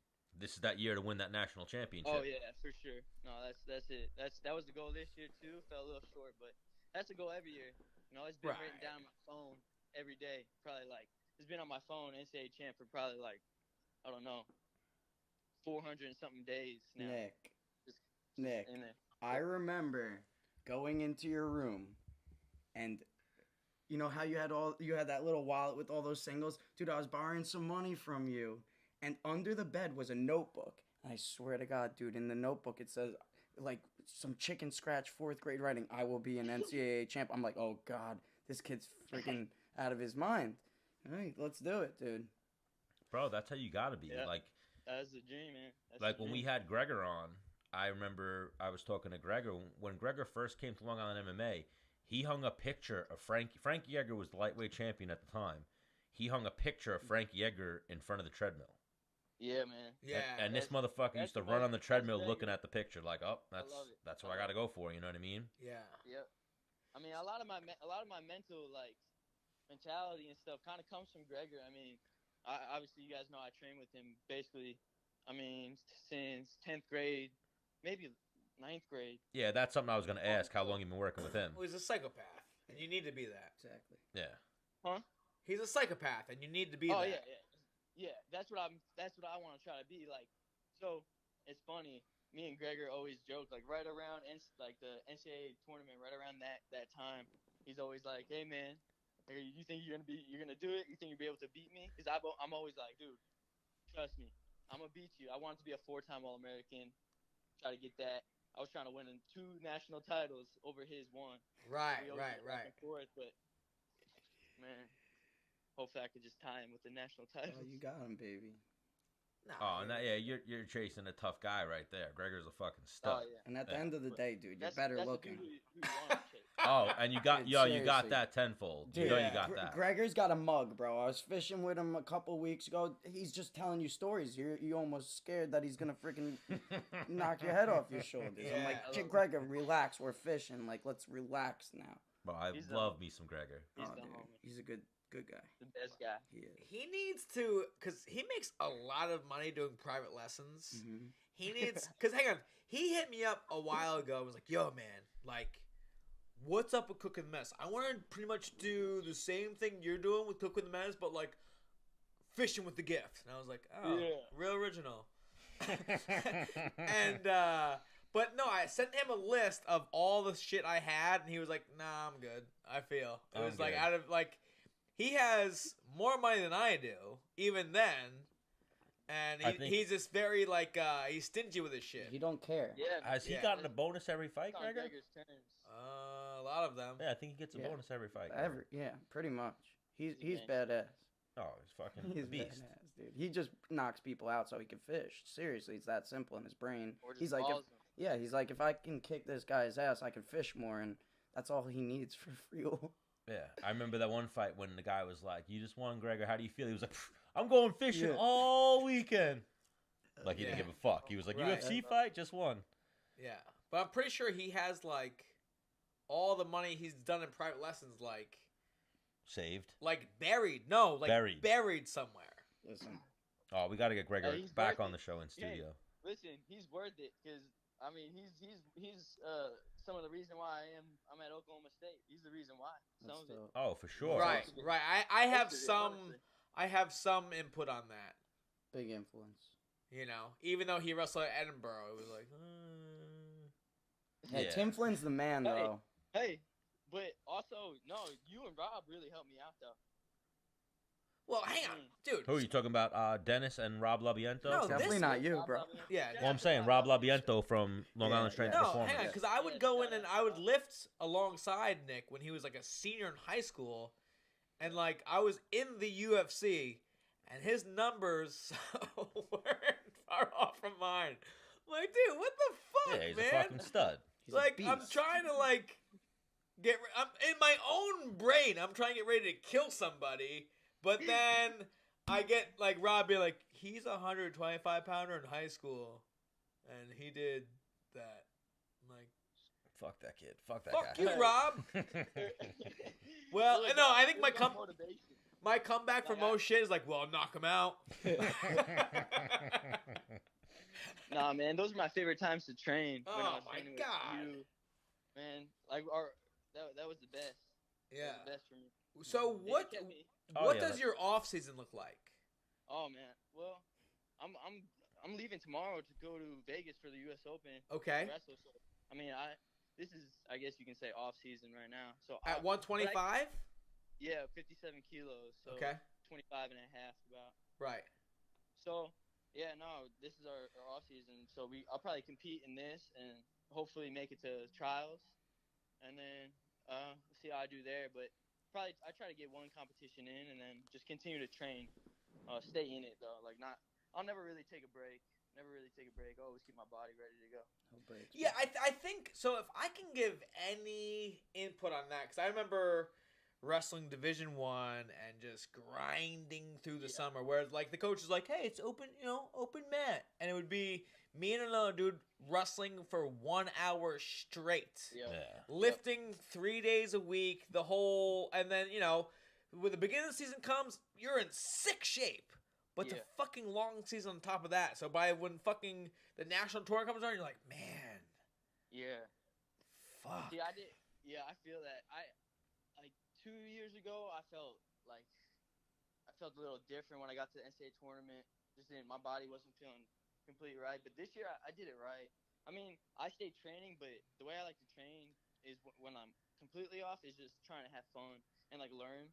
Right. Stuff. Right. So it's like it's not a strain. It's like not a mental strain of training or physical strain of training. It's like we're I'm definitely not wrestling 1 hour live, you know, unless someone's really trying to go. Right. We're just in there messing around positions, trying to learn and stuff, and keeping the body good, keeping your mental good. Yeah. So that's what I did more of last year. That's what I'm gonna do this year. Yeah, for me as a summer freshman, I came in and was grinding to try and like prove myself, and everyone was smashing me. You know, I had these New York State champs and shit like that, and then I fucking just started just getting better and better and better.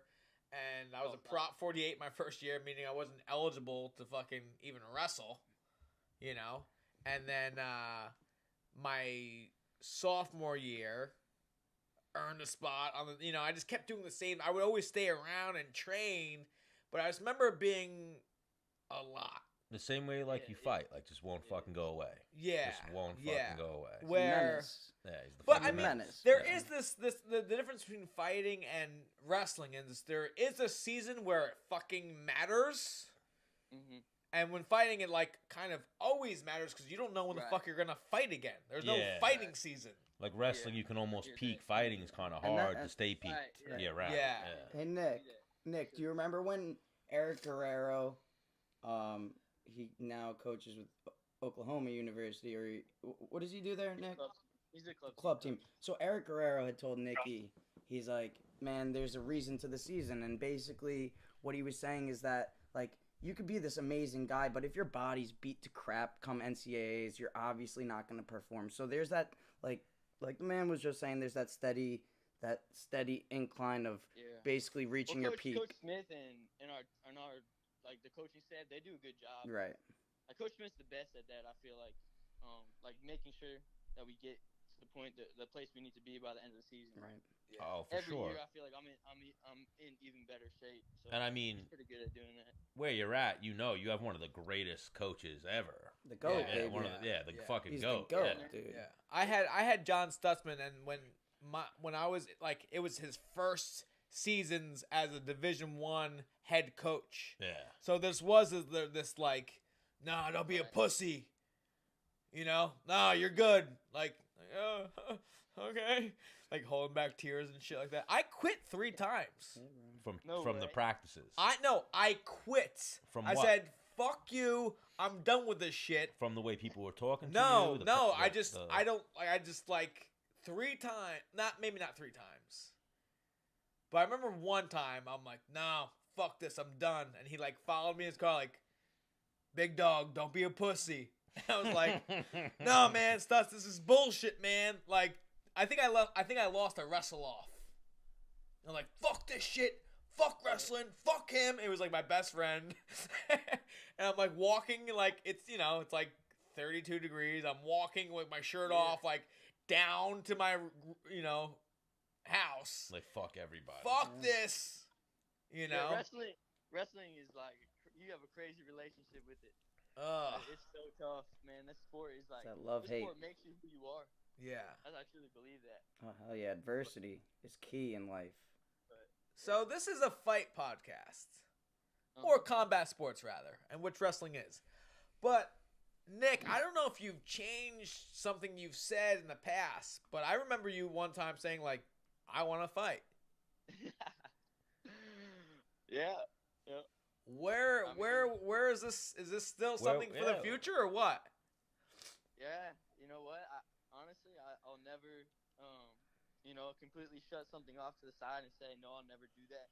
Because I like opportunity and I like to keep my options open. So, I don't know. You know, I got to see where life takes me. I like to focus. I'm a very one day. Right. I'm just kind of throwing it out there, kind of like, Dude, he's trying to make sure you'll never be better than him. Hey, if I he's already better than me. You know what it is? Dude, I think level even changes, bro. in today's world with combat sports and guys wanting to keep competing, MMA is almost like a rite of passage almost for a wrestler. It is. Yeah, it's like, yo, I'm a fucking beast. I still want to compete.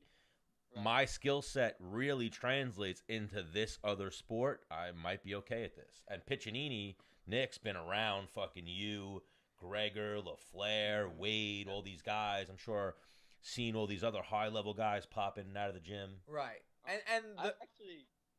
Go on. What were you going to say? Go ahead. I was gonna say, I actually, I don't know if you remember, Dennis. I was doing some private lessons with Depot for a little bit. You were doing jiu-jitsu lessons with Depot, and you were hitting mitts with Keith, no? No, mitts with Depot. Oh, okay. And I think I learned like a little gist from I think his name was Michelini. Yep, Michelino. Michelino. Right, yeah.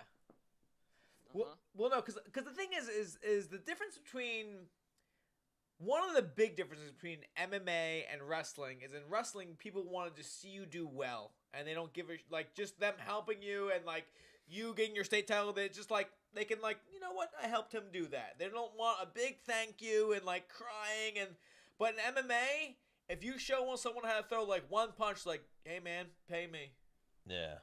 and I want credit. Make sure you make a post. Make sure you fucking in your final fight you tell people that I helped you. You know, wrestling though, and like with boxing and wrestling, they're like almost I don't want to say poverty sports, but like you don't need money really to wrestle or box. Right. MMA you need money to do. Right. To get into like a good MMA gym, to pay trainers, it costs money. So it's like this it just is what it is. Like wrestling and boxing, it's like you can walk to a club or a PAL and they're like, let's fucking do it. Well, with that being said. And you're segueing right to where I was going with this is like, we've seen Nick do things, and all of us have said, totally in, free. Yeah. We just, you know what I mean? Like, we know he's got it. Just show up. You know, just show up. We'll put the time in for free, and like, when you become rich, pay us then, kind of deal. You know, like. Yeah. Hell yeah. Just tell him who got you there when you get there. Yeah. His brother Anthony. You know what? Oh, I love this right now, dude. Something ding, ding, ding, ding, ding. I want to hear about brother fist fights. Oh no, dude. We really. Yes, I do. Oh wait. Yes, I do. Is there just you two, or you got another brother? No, it's just me and Nick. And they have a sister. Since I'm older, can I speak first? Yeah. All right. I mean, like, dude, I love the kid. Like, we came from a household where we were like affectionate with each other and we spoke about things like gentlemen and didn't really revert to that, even though we would kick each other's ass or anybody else's ass in the wrestling room that would step on that mat with us. We would handle things like respectful men because that's how our father raised us. But the kid, I hit a button, I hit a nerve one day. Dude, we were playing PS. Oh my God, PS1? No, PS2. No, we were playing Xbox. Xbox, yeah, the OG. He remembers. Hey, bro, yeah, look, he remembers because he fucked me up. So we were playing Xbox. Nick, you remember what game? Oh, Madden. Halo. No, Madden. No, we were playing Madden or WWE. Nah, dude, it was Madden. Cause he was about to win with the Hail Mary, and dude, I yanked that power cord, and I never seen his eyes turn black like that, dude. He took the controller and rapped me in the mouth with it. I was like, ooh, I got crazy, man. His eyes went black. Because that was going to be your first dub. Oh, hell yeah. Right? I was about to win, man. I was about to win. And I just remember, like, taking that Xbox controller, and you know how they're shaped. They're shaped like. Oh, yeah. Almost like a boomerang kind of. Oh, hell you know yeah. Yeah. And I took that edge where you hold on to it. Uh-huh. You jammed it in my mouth, dude. Right into his mouth. Like, used it like a freaking hack or something. Yeah, no, you used it like a battering ram is what you did. I mean, it was messed up. Listen, ever since that day, Blood, I right? said, Blood. yeah, dude, but ever since that day, I said, this kid's going to be something special. You know what? Like, you know what? Yeah, he don't fear no man. My brother's kind of crazy. Yeah, he don't fear no man. He'll scrap, dude. He'll scrap. He's a scrapper. Nah, that was messed up. And I just remember being so, feeling so bad. I love you, bro. Me and Anthony, me and Ant, we've been like real close. We've never gotten to a fight, honestly. Just brother stuff. Yeah, and honestly, we never even argued. Like our like growing up relationship was kind of like best friend relationship. Yeah, hell yeah. Like, it's not like it was there was no dominance What's in it. the age difference? It was like, 4 years. You're 4 years Oh, old? wow. 4 years? But I say it all the time. I said, Nick, I'm 4 years older, but I swear to God, I look up to you because his life is so... every wrestler or a successful MMA guy, wrestler, boxer, whatever, combat sports, the level of regiment that you need to excel is beyond none. So I was like, you know... I just, that's how he is. He's freaking regimented. Well, it's just doing the right things all Right. the time. And having, you know what I mean, and being disciplined Right. when, you know. Yeah, man. Right. Oh, wait. I just got to say something real quick. That beautiful setup was done by that handsome son of a bitch, Mike DeQuattro. That's who set us up here. Mike DeQuattro from G Fuel. He was just shouting us out in our comments. G Fuel, hell yeah, all day. All day. We're all hopped up here on G Fuel. Dude, Nick G Piccininni. Fuel and New York pizza. You don't got that in Oklahoma. Nick, have you tried G Fuel yet? Honestly, okay, so I was looking for like a pre-workout kind of deal. Like I don't know why. One day I'm not really into that stuff, but I hit up Andrew Stock, who you guys know. He's Long Island. Oh yeah, Andrew's the man. So shout out to Andrew Stock. Big fan of the Menace and the Man the show. stock market, baby. And yeah, so he was telling me, I was asking him, I was like, hey, because I see you posting about G Fuel all the time. Besides Dennis, I know he does too. But I was like, hey, how is it good? Should I get it? And he was saying some good things about it. So I was gonna try it out, but I never did. So. Well, you know what we're gonna do is we're gonna send you a tub of G Fuel to try. Yeah, pick out a flavor, any flavor. Yeah, go online and pick out a flavor you might like, and we'll send that right out to you. We would love to send All American. You might. Okay. Some G Fuel. Send it to my brother. Have him try it out for me. Yeah, I've always been the guinea pig too. I know he's gonna be rich. I am just the one. All right, let's see if G Fuel kills me tonight. Nope, it's good. Nick, have it. Yep. Now go win some national titles, bro. Bro. Well, also we don't have to pay for shipping. Then we can just give it to him. Yeah. Yeah, true. Hey, look, efficiency, Menace. Dude, I'm all about it. Bro, G Fuel's legit as far as energy drinks and pre-workout goes. There's no sugar. What is it? No caffeine. No sugar in it. No sugar. No sugar. There is caffeine. A little bit It's of got caffeine. multivitamins, 25 calories, antioxidant. Yeah, I'd love to give it a try. Yeah, we'll get you some. But back on brotherly rivalry. Yeah. Man, G Fuel does that Can you say sometimes. G Fuel brotherly rivalry. Five or six G Fuels will do that Look, to somebody. brotherly rivalry. Brotherly rivalry. It's I can't say Nick. He wants you to go into MMA, but that's what happens when you get freaking take it to the head too many times. I don't think I've ever been able to say rivalry. Dude, since I've been here, you said espresso, and you can't say that's what I call it. Listen, at the end of the day, all I heard was level changes, and I'm all about the level changes. So All about big. those level changes. it's huge, bro. Huge. It's huge. Those huge. feints and those level changes keeps the guy on their heels and keeps them guessing. Bro, like even that, like when you said to Puna, level changes feints, he was probably like, yeah, level changes feints. And then he probably thought about it and was like, level changes and feints. Hell yeah. Level changes and feints. Oh, come on. It's like an obvious thing, but at the same time, it's definitely that thing that people... There's no energy required to do it, but it makes them react like you're using a lot of energy. It takes more energy reacting than it does to... Right. Yeah, 100%. 100%. Right. That's been my thing throughout wrestling. I mean, I'm not like a technician like even your striking. Piccininni. Even your striking, you're big in the feints. You're a lot of feints. You're a lot of head movement. When I wrestled, it was like pull on a guy, make him think I'm gonna shoot. Fucking, you know. Yeah. It wasn't until the third day I actually started really shooting when they were dead tired. So what are we in now? Wrestling season's over, right? Well, now they're in the off season. So right now he's going to compete and try to get onto the Olympic team, really, or the world team. Yeah. World team. Is that a goal for you, Nick? Is the Olympics a possibility? Yeah. I mean, so I'm not too freestyle experienced, so I'm just going in here to compete. I mean, I'm obviously looking to win. That's the goal, obviously. But like, I mean, I'm gonna get a chance to wrestle some high-end competition. So, this is definitely something that right now that I'm going for. Obviously, next year is gonna be the Olympic year coming up, 2020. So, next year at this time it will be the Olympic team trials. Nice, man.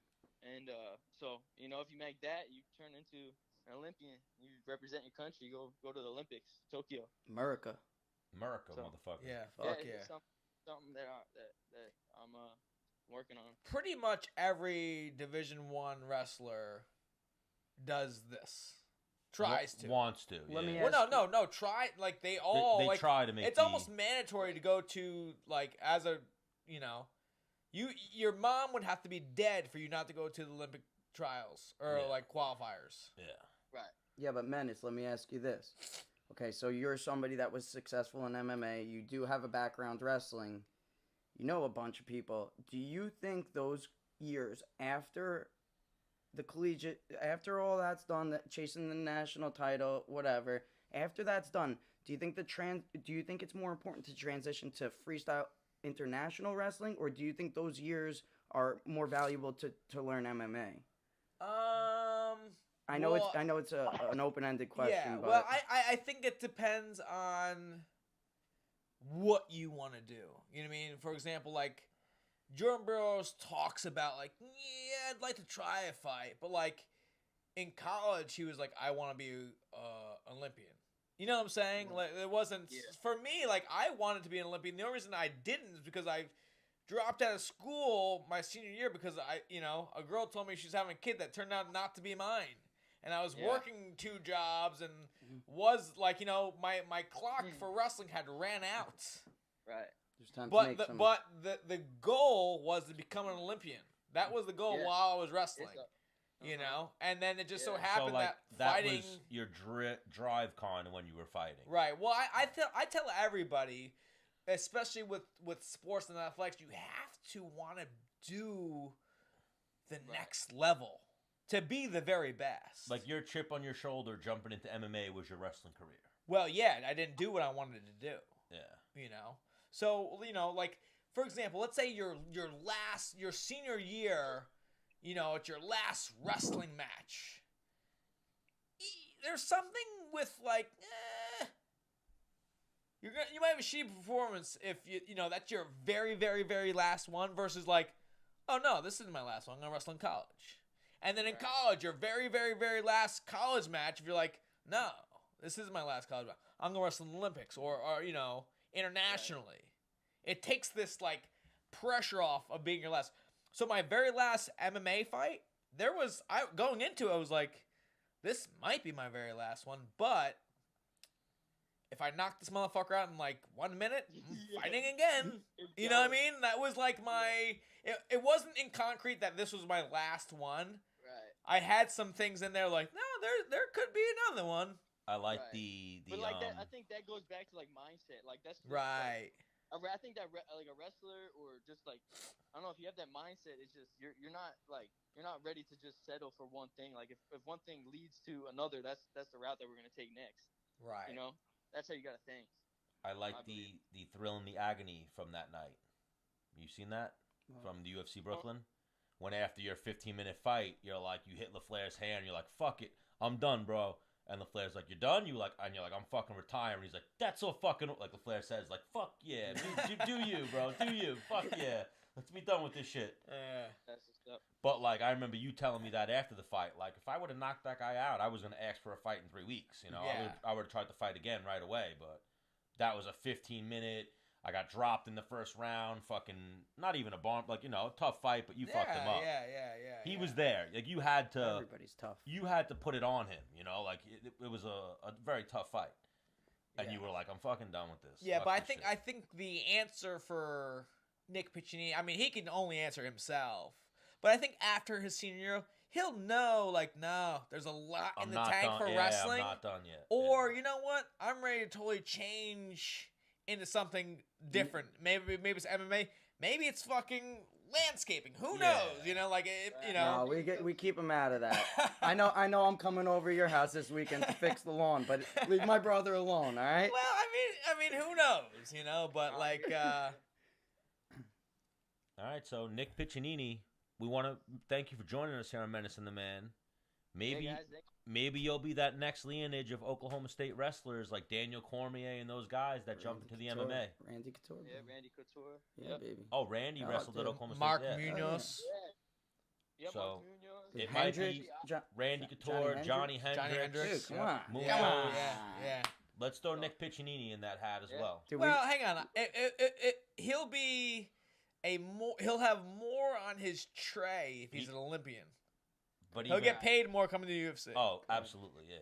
So it's a valuable... Oh, right. So that's another aspect. It's a valuable asset to... Oh, my gosh. Okay, so... Yeah. He'll have more Instagram followers. He'll get bigger fights. He'll get paid more. Well, that's... Hey, listen. You only know, really. Is Boo still there with you?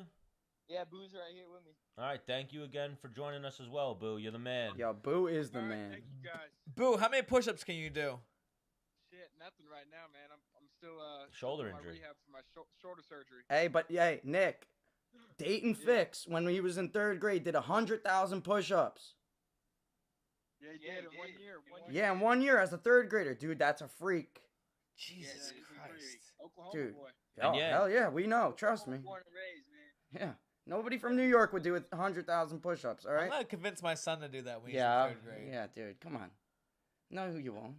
I'm gonna try to convince Dayton him. did it on his own. His parents are so chill. They didn't tell him to wrestle or none of that. Dayton's just a freak, and he's like, I'm gonna do that. So he did it, and that's why he's a freaking animal.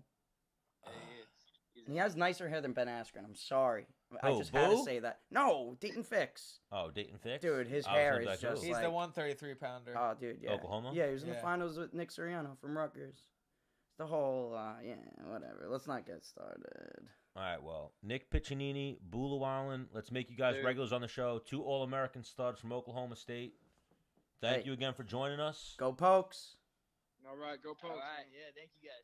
And don't be strangers. We'll have you guys on again soon. Thank you. They're the Cowboys. Yeah, Oh, yeah, go Pokes. Pokes. Pokes, Got you. baby. These are the Pokes. These are the fucking... Got you. All right, thanks again, guys. All right. Talk to you soon. Well, see you later. Peace. He's such a good kid. He is, man. He's got a heart of gold. Sometimes I wish he was a little more mean. He'll develop it once he No, starts punching when it people. comes He is. Now when he is. when it's game time, he becomes mean. When you just said that, though, when you're like, I wish he was a little more mean, do you think of that time he cracked you in the face with the controller? See, No. see, then I wish he was a little nicer because I would still have a real tooth in my mouth. Oh, he knocked your tooth out with it? I mean, yeah, for the viewers' sake. Yeah, he did. That motherfucker. So what's it like? Because I think I was the Nick of my family. Okay. You know? All Well, right. you were a state champion, no? No, I was a state champion in partying. If that counts for But anything. you wrestled, no? I did. I actually was Nikki's captain for 2 years.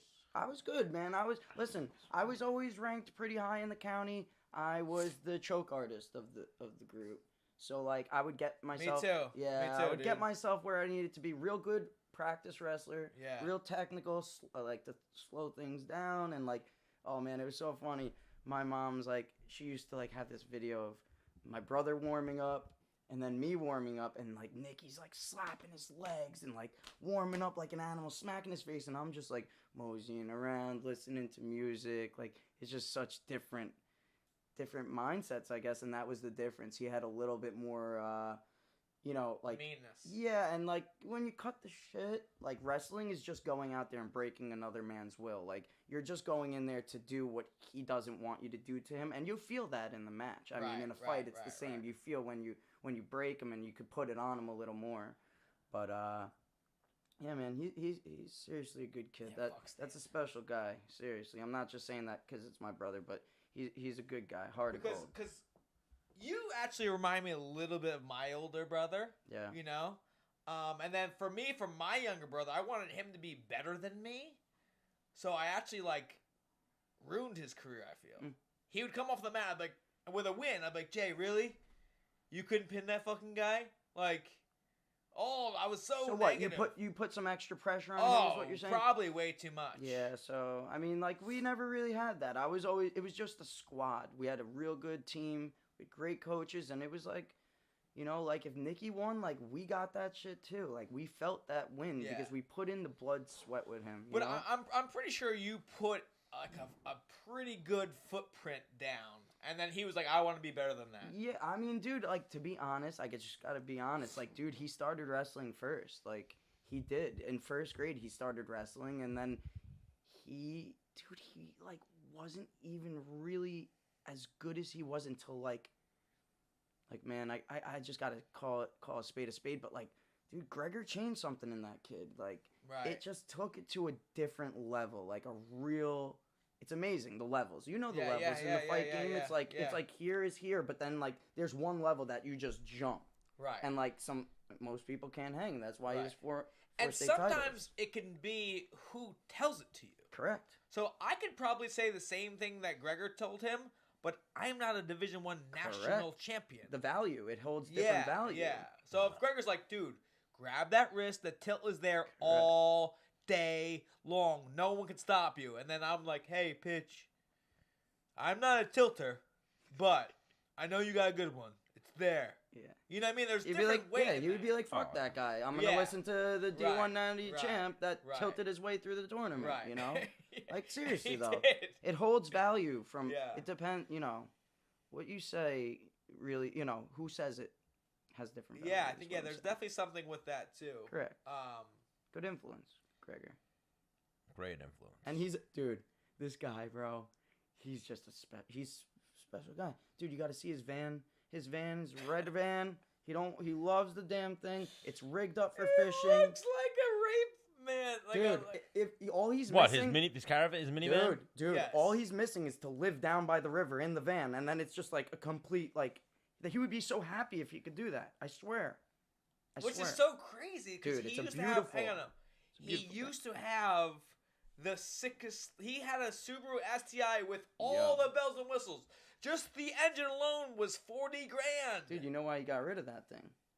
Because he would go crazy at night and take the damn thing apart, thinking he was a mechanic, because he would go YouTube it and have to bring it to his mechanic, and his mechanic's like, dude, just leave the freaking car alone. You are not a mechanic. And X amount of dollars were spent, and Gregor's like, fuck this. Yeah. I want my van. And now he just tries to drive the worst car, the cheapest car possible. Dude, hey, he's all about reliability and just, he don't give a shit, man. He don't give a shit. If it works, it works. He don't care, dude. He's a simple guy, and that's why I fucking fuck with GG. Oh, I fuck with Dude, GG. he's a simple motherfucker. I want some of the things he had. Like, he's saying, like, my truck has to be cool looking. My shoes have to be dope. Yeah, but he's like that as well, but with fishing, dude. All his Oh, gear. oh, See? whatever he does. Yeah, everybody Yeah, has yeah, their yeah. little. Yes, everybody yes, has their yes, little yes, outlet, yes. and yours was cars and speed, and his is fishing and like. Well, his simple used to be shit. cars and speed. Yeah, well, he slowed his life down and Yeah. did some But, like, things. So. living, he doesn't, like, he's a pretty messy dude, Yeah, I mean, But yeah, he's a bachelor. dude. single His bachelor, van is yeah. just, dude. If you could just take a picture of his Well, van hang on, and show bro. it to people, hang on. it's who I've he is. sat in the passenger seat where I'm like, dude, where do you want me to put my feet? It's just all like Fishing gear. spitters and like just Mess. Mess. I'm like, dude, It's would you mess. ever pick up a girl? He's like, I don't go on dates. Yeah. Man, you don't even care. Dude, he's so simple, dude. I swear he just needs fish. Just needs fish. And I'm Fish not- and food. Yeah. Fish and some type of food. And a gym Dude, for it's when a he wants to beautiful work thing. out. There's a couple guys like that. I mean, Cerrone is a little bit like that, and Dillashaw is a huge. They're like all outdoorsmen. And Lesnar is a huge outdoorsman. Like Rah. people that connect with the outdoors have a special thing inside of them, because if you could connect with the outdoors, you can connect with something being simple, and simple is good, man. You know, life gets crazy. Simple's good. Oh, life gets real fucking crazy. Like, we're about to take this podcast or the show if we keep going. So Yeah. let's try to wrap this up. Yeah. Thank you again, Yeah. Anthony Piccininni, for you joining got it. us, My coming in, pleasure. being our G Fuel tender for the night. Dude, you got it. We're going to Anytime. talk some shop once we get off the air, figure out what we could do going forward. We want to thank all of our guests for joining us: Jessica I, Nick Piccininni, Gray Maynard, Puna Soriano. There you go, Puna. And then before we get out of here, we'll just thank some of our sponsors. Joe Romeo at John Savaretti Realty. You guys can find him on Instagram at JRomeoRealtor, or you guys can call him at 516-870-6007. Again, J. Romeo Realtor. The law offices of Michael Postiglione. You guys can call him at 516-750-8789, or you can find him at postiglionelaw.com. Anthony Home Interiors by Anthony Giaramita. Our guy Frank over there. If you guys need any type of custom upholstery or custom drapery, be sure to find them on social media. Terphouse.com. You guys can go to terphouse.com and use the code MANSHOW. Get 20% off. Get some CBD, some THC products. Be sure to go on MenaceTube and check out the episode once we upload it after this live stream that we have going on Twitch, here on Menace's Twitch. I'm pretty sure there's a live G Fuel code. Use code Menace. Is it live right now? I think so. We have to check with that. I've been trying to get on Sal. We have to, you know what it is? We have to come up with a contract with G Fuel to sign, is what Sal Well, said. it's my own. Well, I'm saying Menace and the Man. So yeah, use code Menace. Go get some G Fuel. And we're going to send out some G Fuel to Nick Piccininni, and all you guys, we'll work it out for next episode. Next episode, be sure to tune in. We're going to give away some G Fuel to some fans. And then also we got to thank our sponsors, G Fuel, hooking us up with some G Fuel to get lit on off every show. This amazing studio, the computer, the whole nine, everything that Cliff and the people at G Fuel have done for us so far. Expect bigger and better things. I saw you guys speaking earlier about how we need emotes and all that type of stuff. Yep, we're going to get on it. Oh, it's all coming. Who dropped you and everybody on the Twitch stream. Everything's coming. Bigger and better. Big things from Menace and the Man. Tonight, this is like the most bootleg version of Menace and the Man 2.0 that you guys will get. Yeah, this is you know. Ground zero, baby. Yeah. Yeah, this is like our first, we're just born. So we're learning how to crawl today. So Yeah. You got to crawl before you can walk. Thursday, we'll be walking. We're going to have Chris Wade in studio. Like, dude, we're doing this all by ourselves. Only one Menace, one There's man. nobody. There's no sound tech here. Me and Stan just start pressing buttons and fucking changing cameras and going live on Twitch. Like, this is big for us. It's organic. Okay? It's Huge. organic. Huge. We have trouble turning on a computer. So the fact that we've done this by ourselves is pretty humongous. Bro, I've been punched. Tremendous. I've been punched on the low 1,000 times in the head. Menace has been punched about 1,000 times professionally. Nah. We should not be able to do this shit, but we're able to.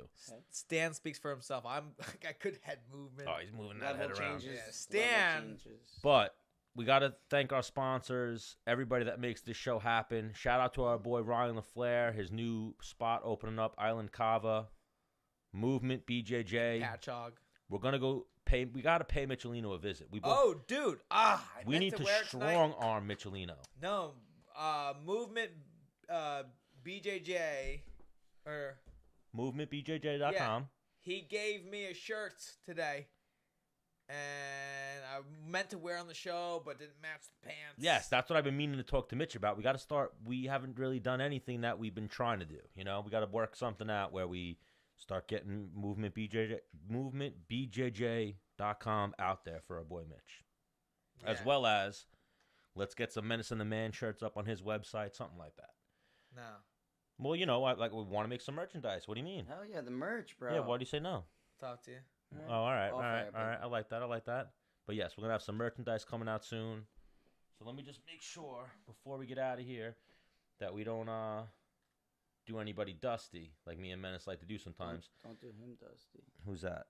Can y'all give my boy Nick Guns a happy B-Day? Yo, Nikki Gers. Yes. Nicky Happy B-Day, G. Nicky Guns. Nikki G. Nicky G. Let's do it. So we just got to make sure before we get out of here, again, Michael Postiglione, the law offices of Michael Postiglione, Home Interiors by Anthony Giaramita, our boy Joe Romeo at John Savaretti Realty, Terp House at terphouse.com, G Fuel. You guys, I'm pretty sure it's gfuel.com, but whatever. Just type in G Fuel, you'll find it. G Fuel Energy. MovementBJJ.com, Island Cava, and the New York Fight Exchange is going to be June 1st. So you guys can also get tickets to that and use the code MANSHOW and get 10% off. And you guys can come to the fights June 1st, and maybe Menace might fight one of you guys, or I might fight one of you guys. Yeah, Who knows that's what's going to what we happen? wanna see. Some crazy shit will go down June 1st. We're going to treat June 1st like Menace's second retirement party, and we're just going to get fucking wasted and party with some fighters. Why? What are you looking at me sideways? Dude, don't put my business out there like that, dude. What do you mean? We're going to speak... You No, I'm a respectable, Dude, like... he drinks G Fuel. Yeah. All right. I like just hang out, have a good time. All right, so anyway, we're You getting gotta wasted. be a good influence, We're getting Stan. fucking Right. wasted June 1st. I already planned the after party, the whole nine. Menace and the Man. We're going to be doing the commentary. Episode 26? Is this episode 26? Listen, last time I said what episode it was, and like... That was 7 G Fuels ago. So episode 26, Menace and the Man. Hit him with your send-off, Dennis. Is your mom taking us to dinner? It's 10:40. I don't know. My mom will probably, if we want to go to like Applebee's or something, Mom will take us. I'm looking to go on a date with Miss Man. the Man. Miss the Man, Mrs. the Man, Yeah. Mrs. the Man, and that's my dad's lady. You've seen those hands. My dad will hit you with one of those hand hocks real quick. Yeah, but I don't Gray get hit like Maynard you do, fist. dude. What happened? I don't get hit like you do, dude.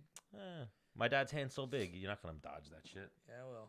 All right, well. Well, see you Menace and the later. Man, episode 26. We'll see you guys next Thursday. My name's Dennis. Look at my middle finger. That was a peace sign, you piece of shit. Oh, my bad. Press N. Dude, I look big. Shut it off, Stan.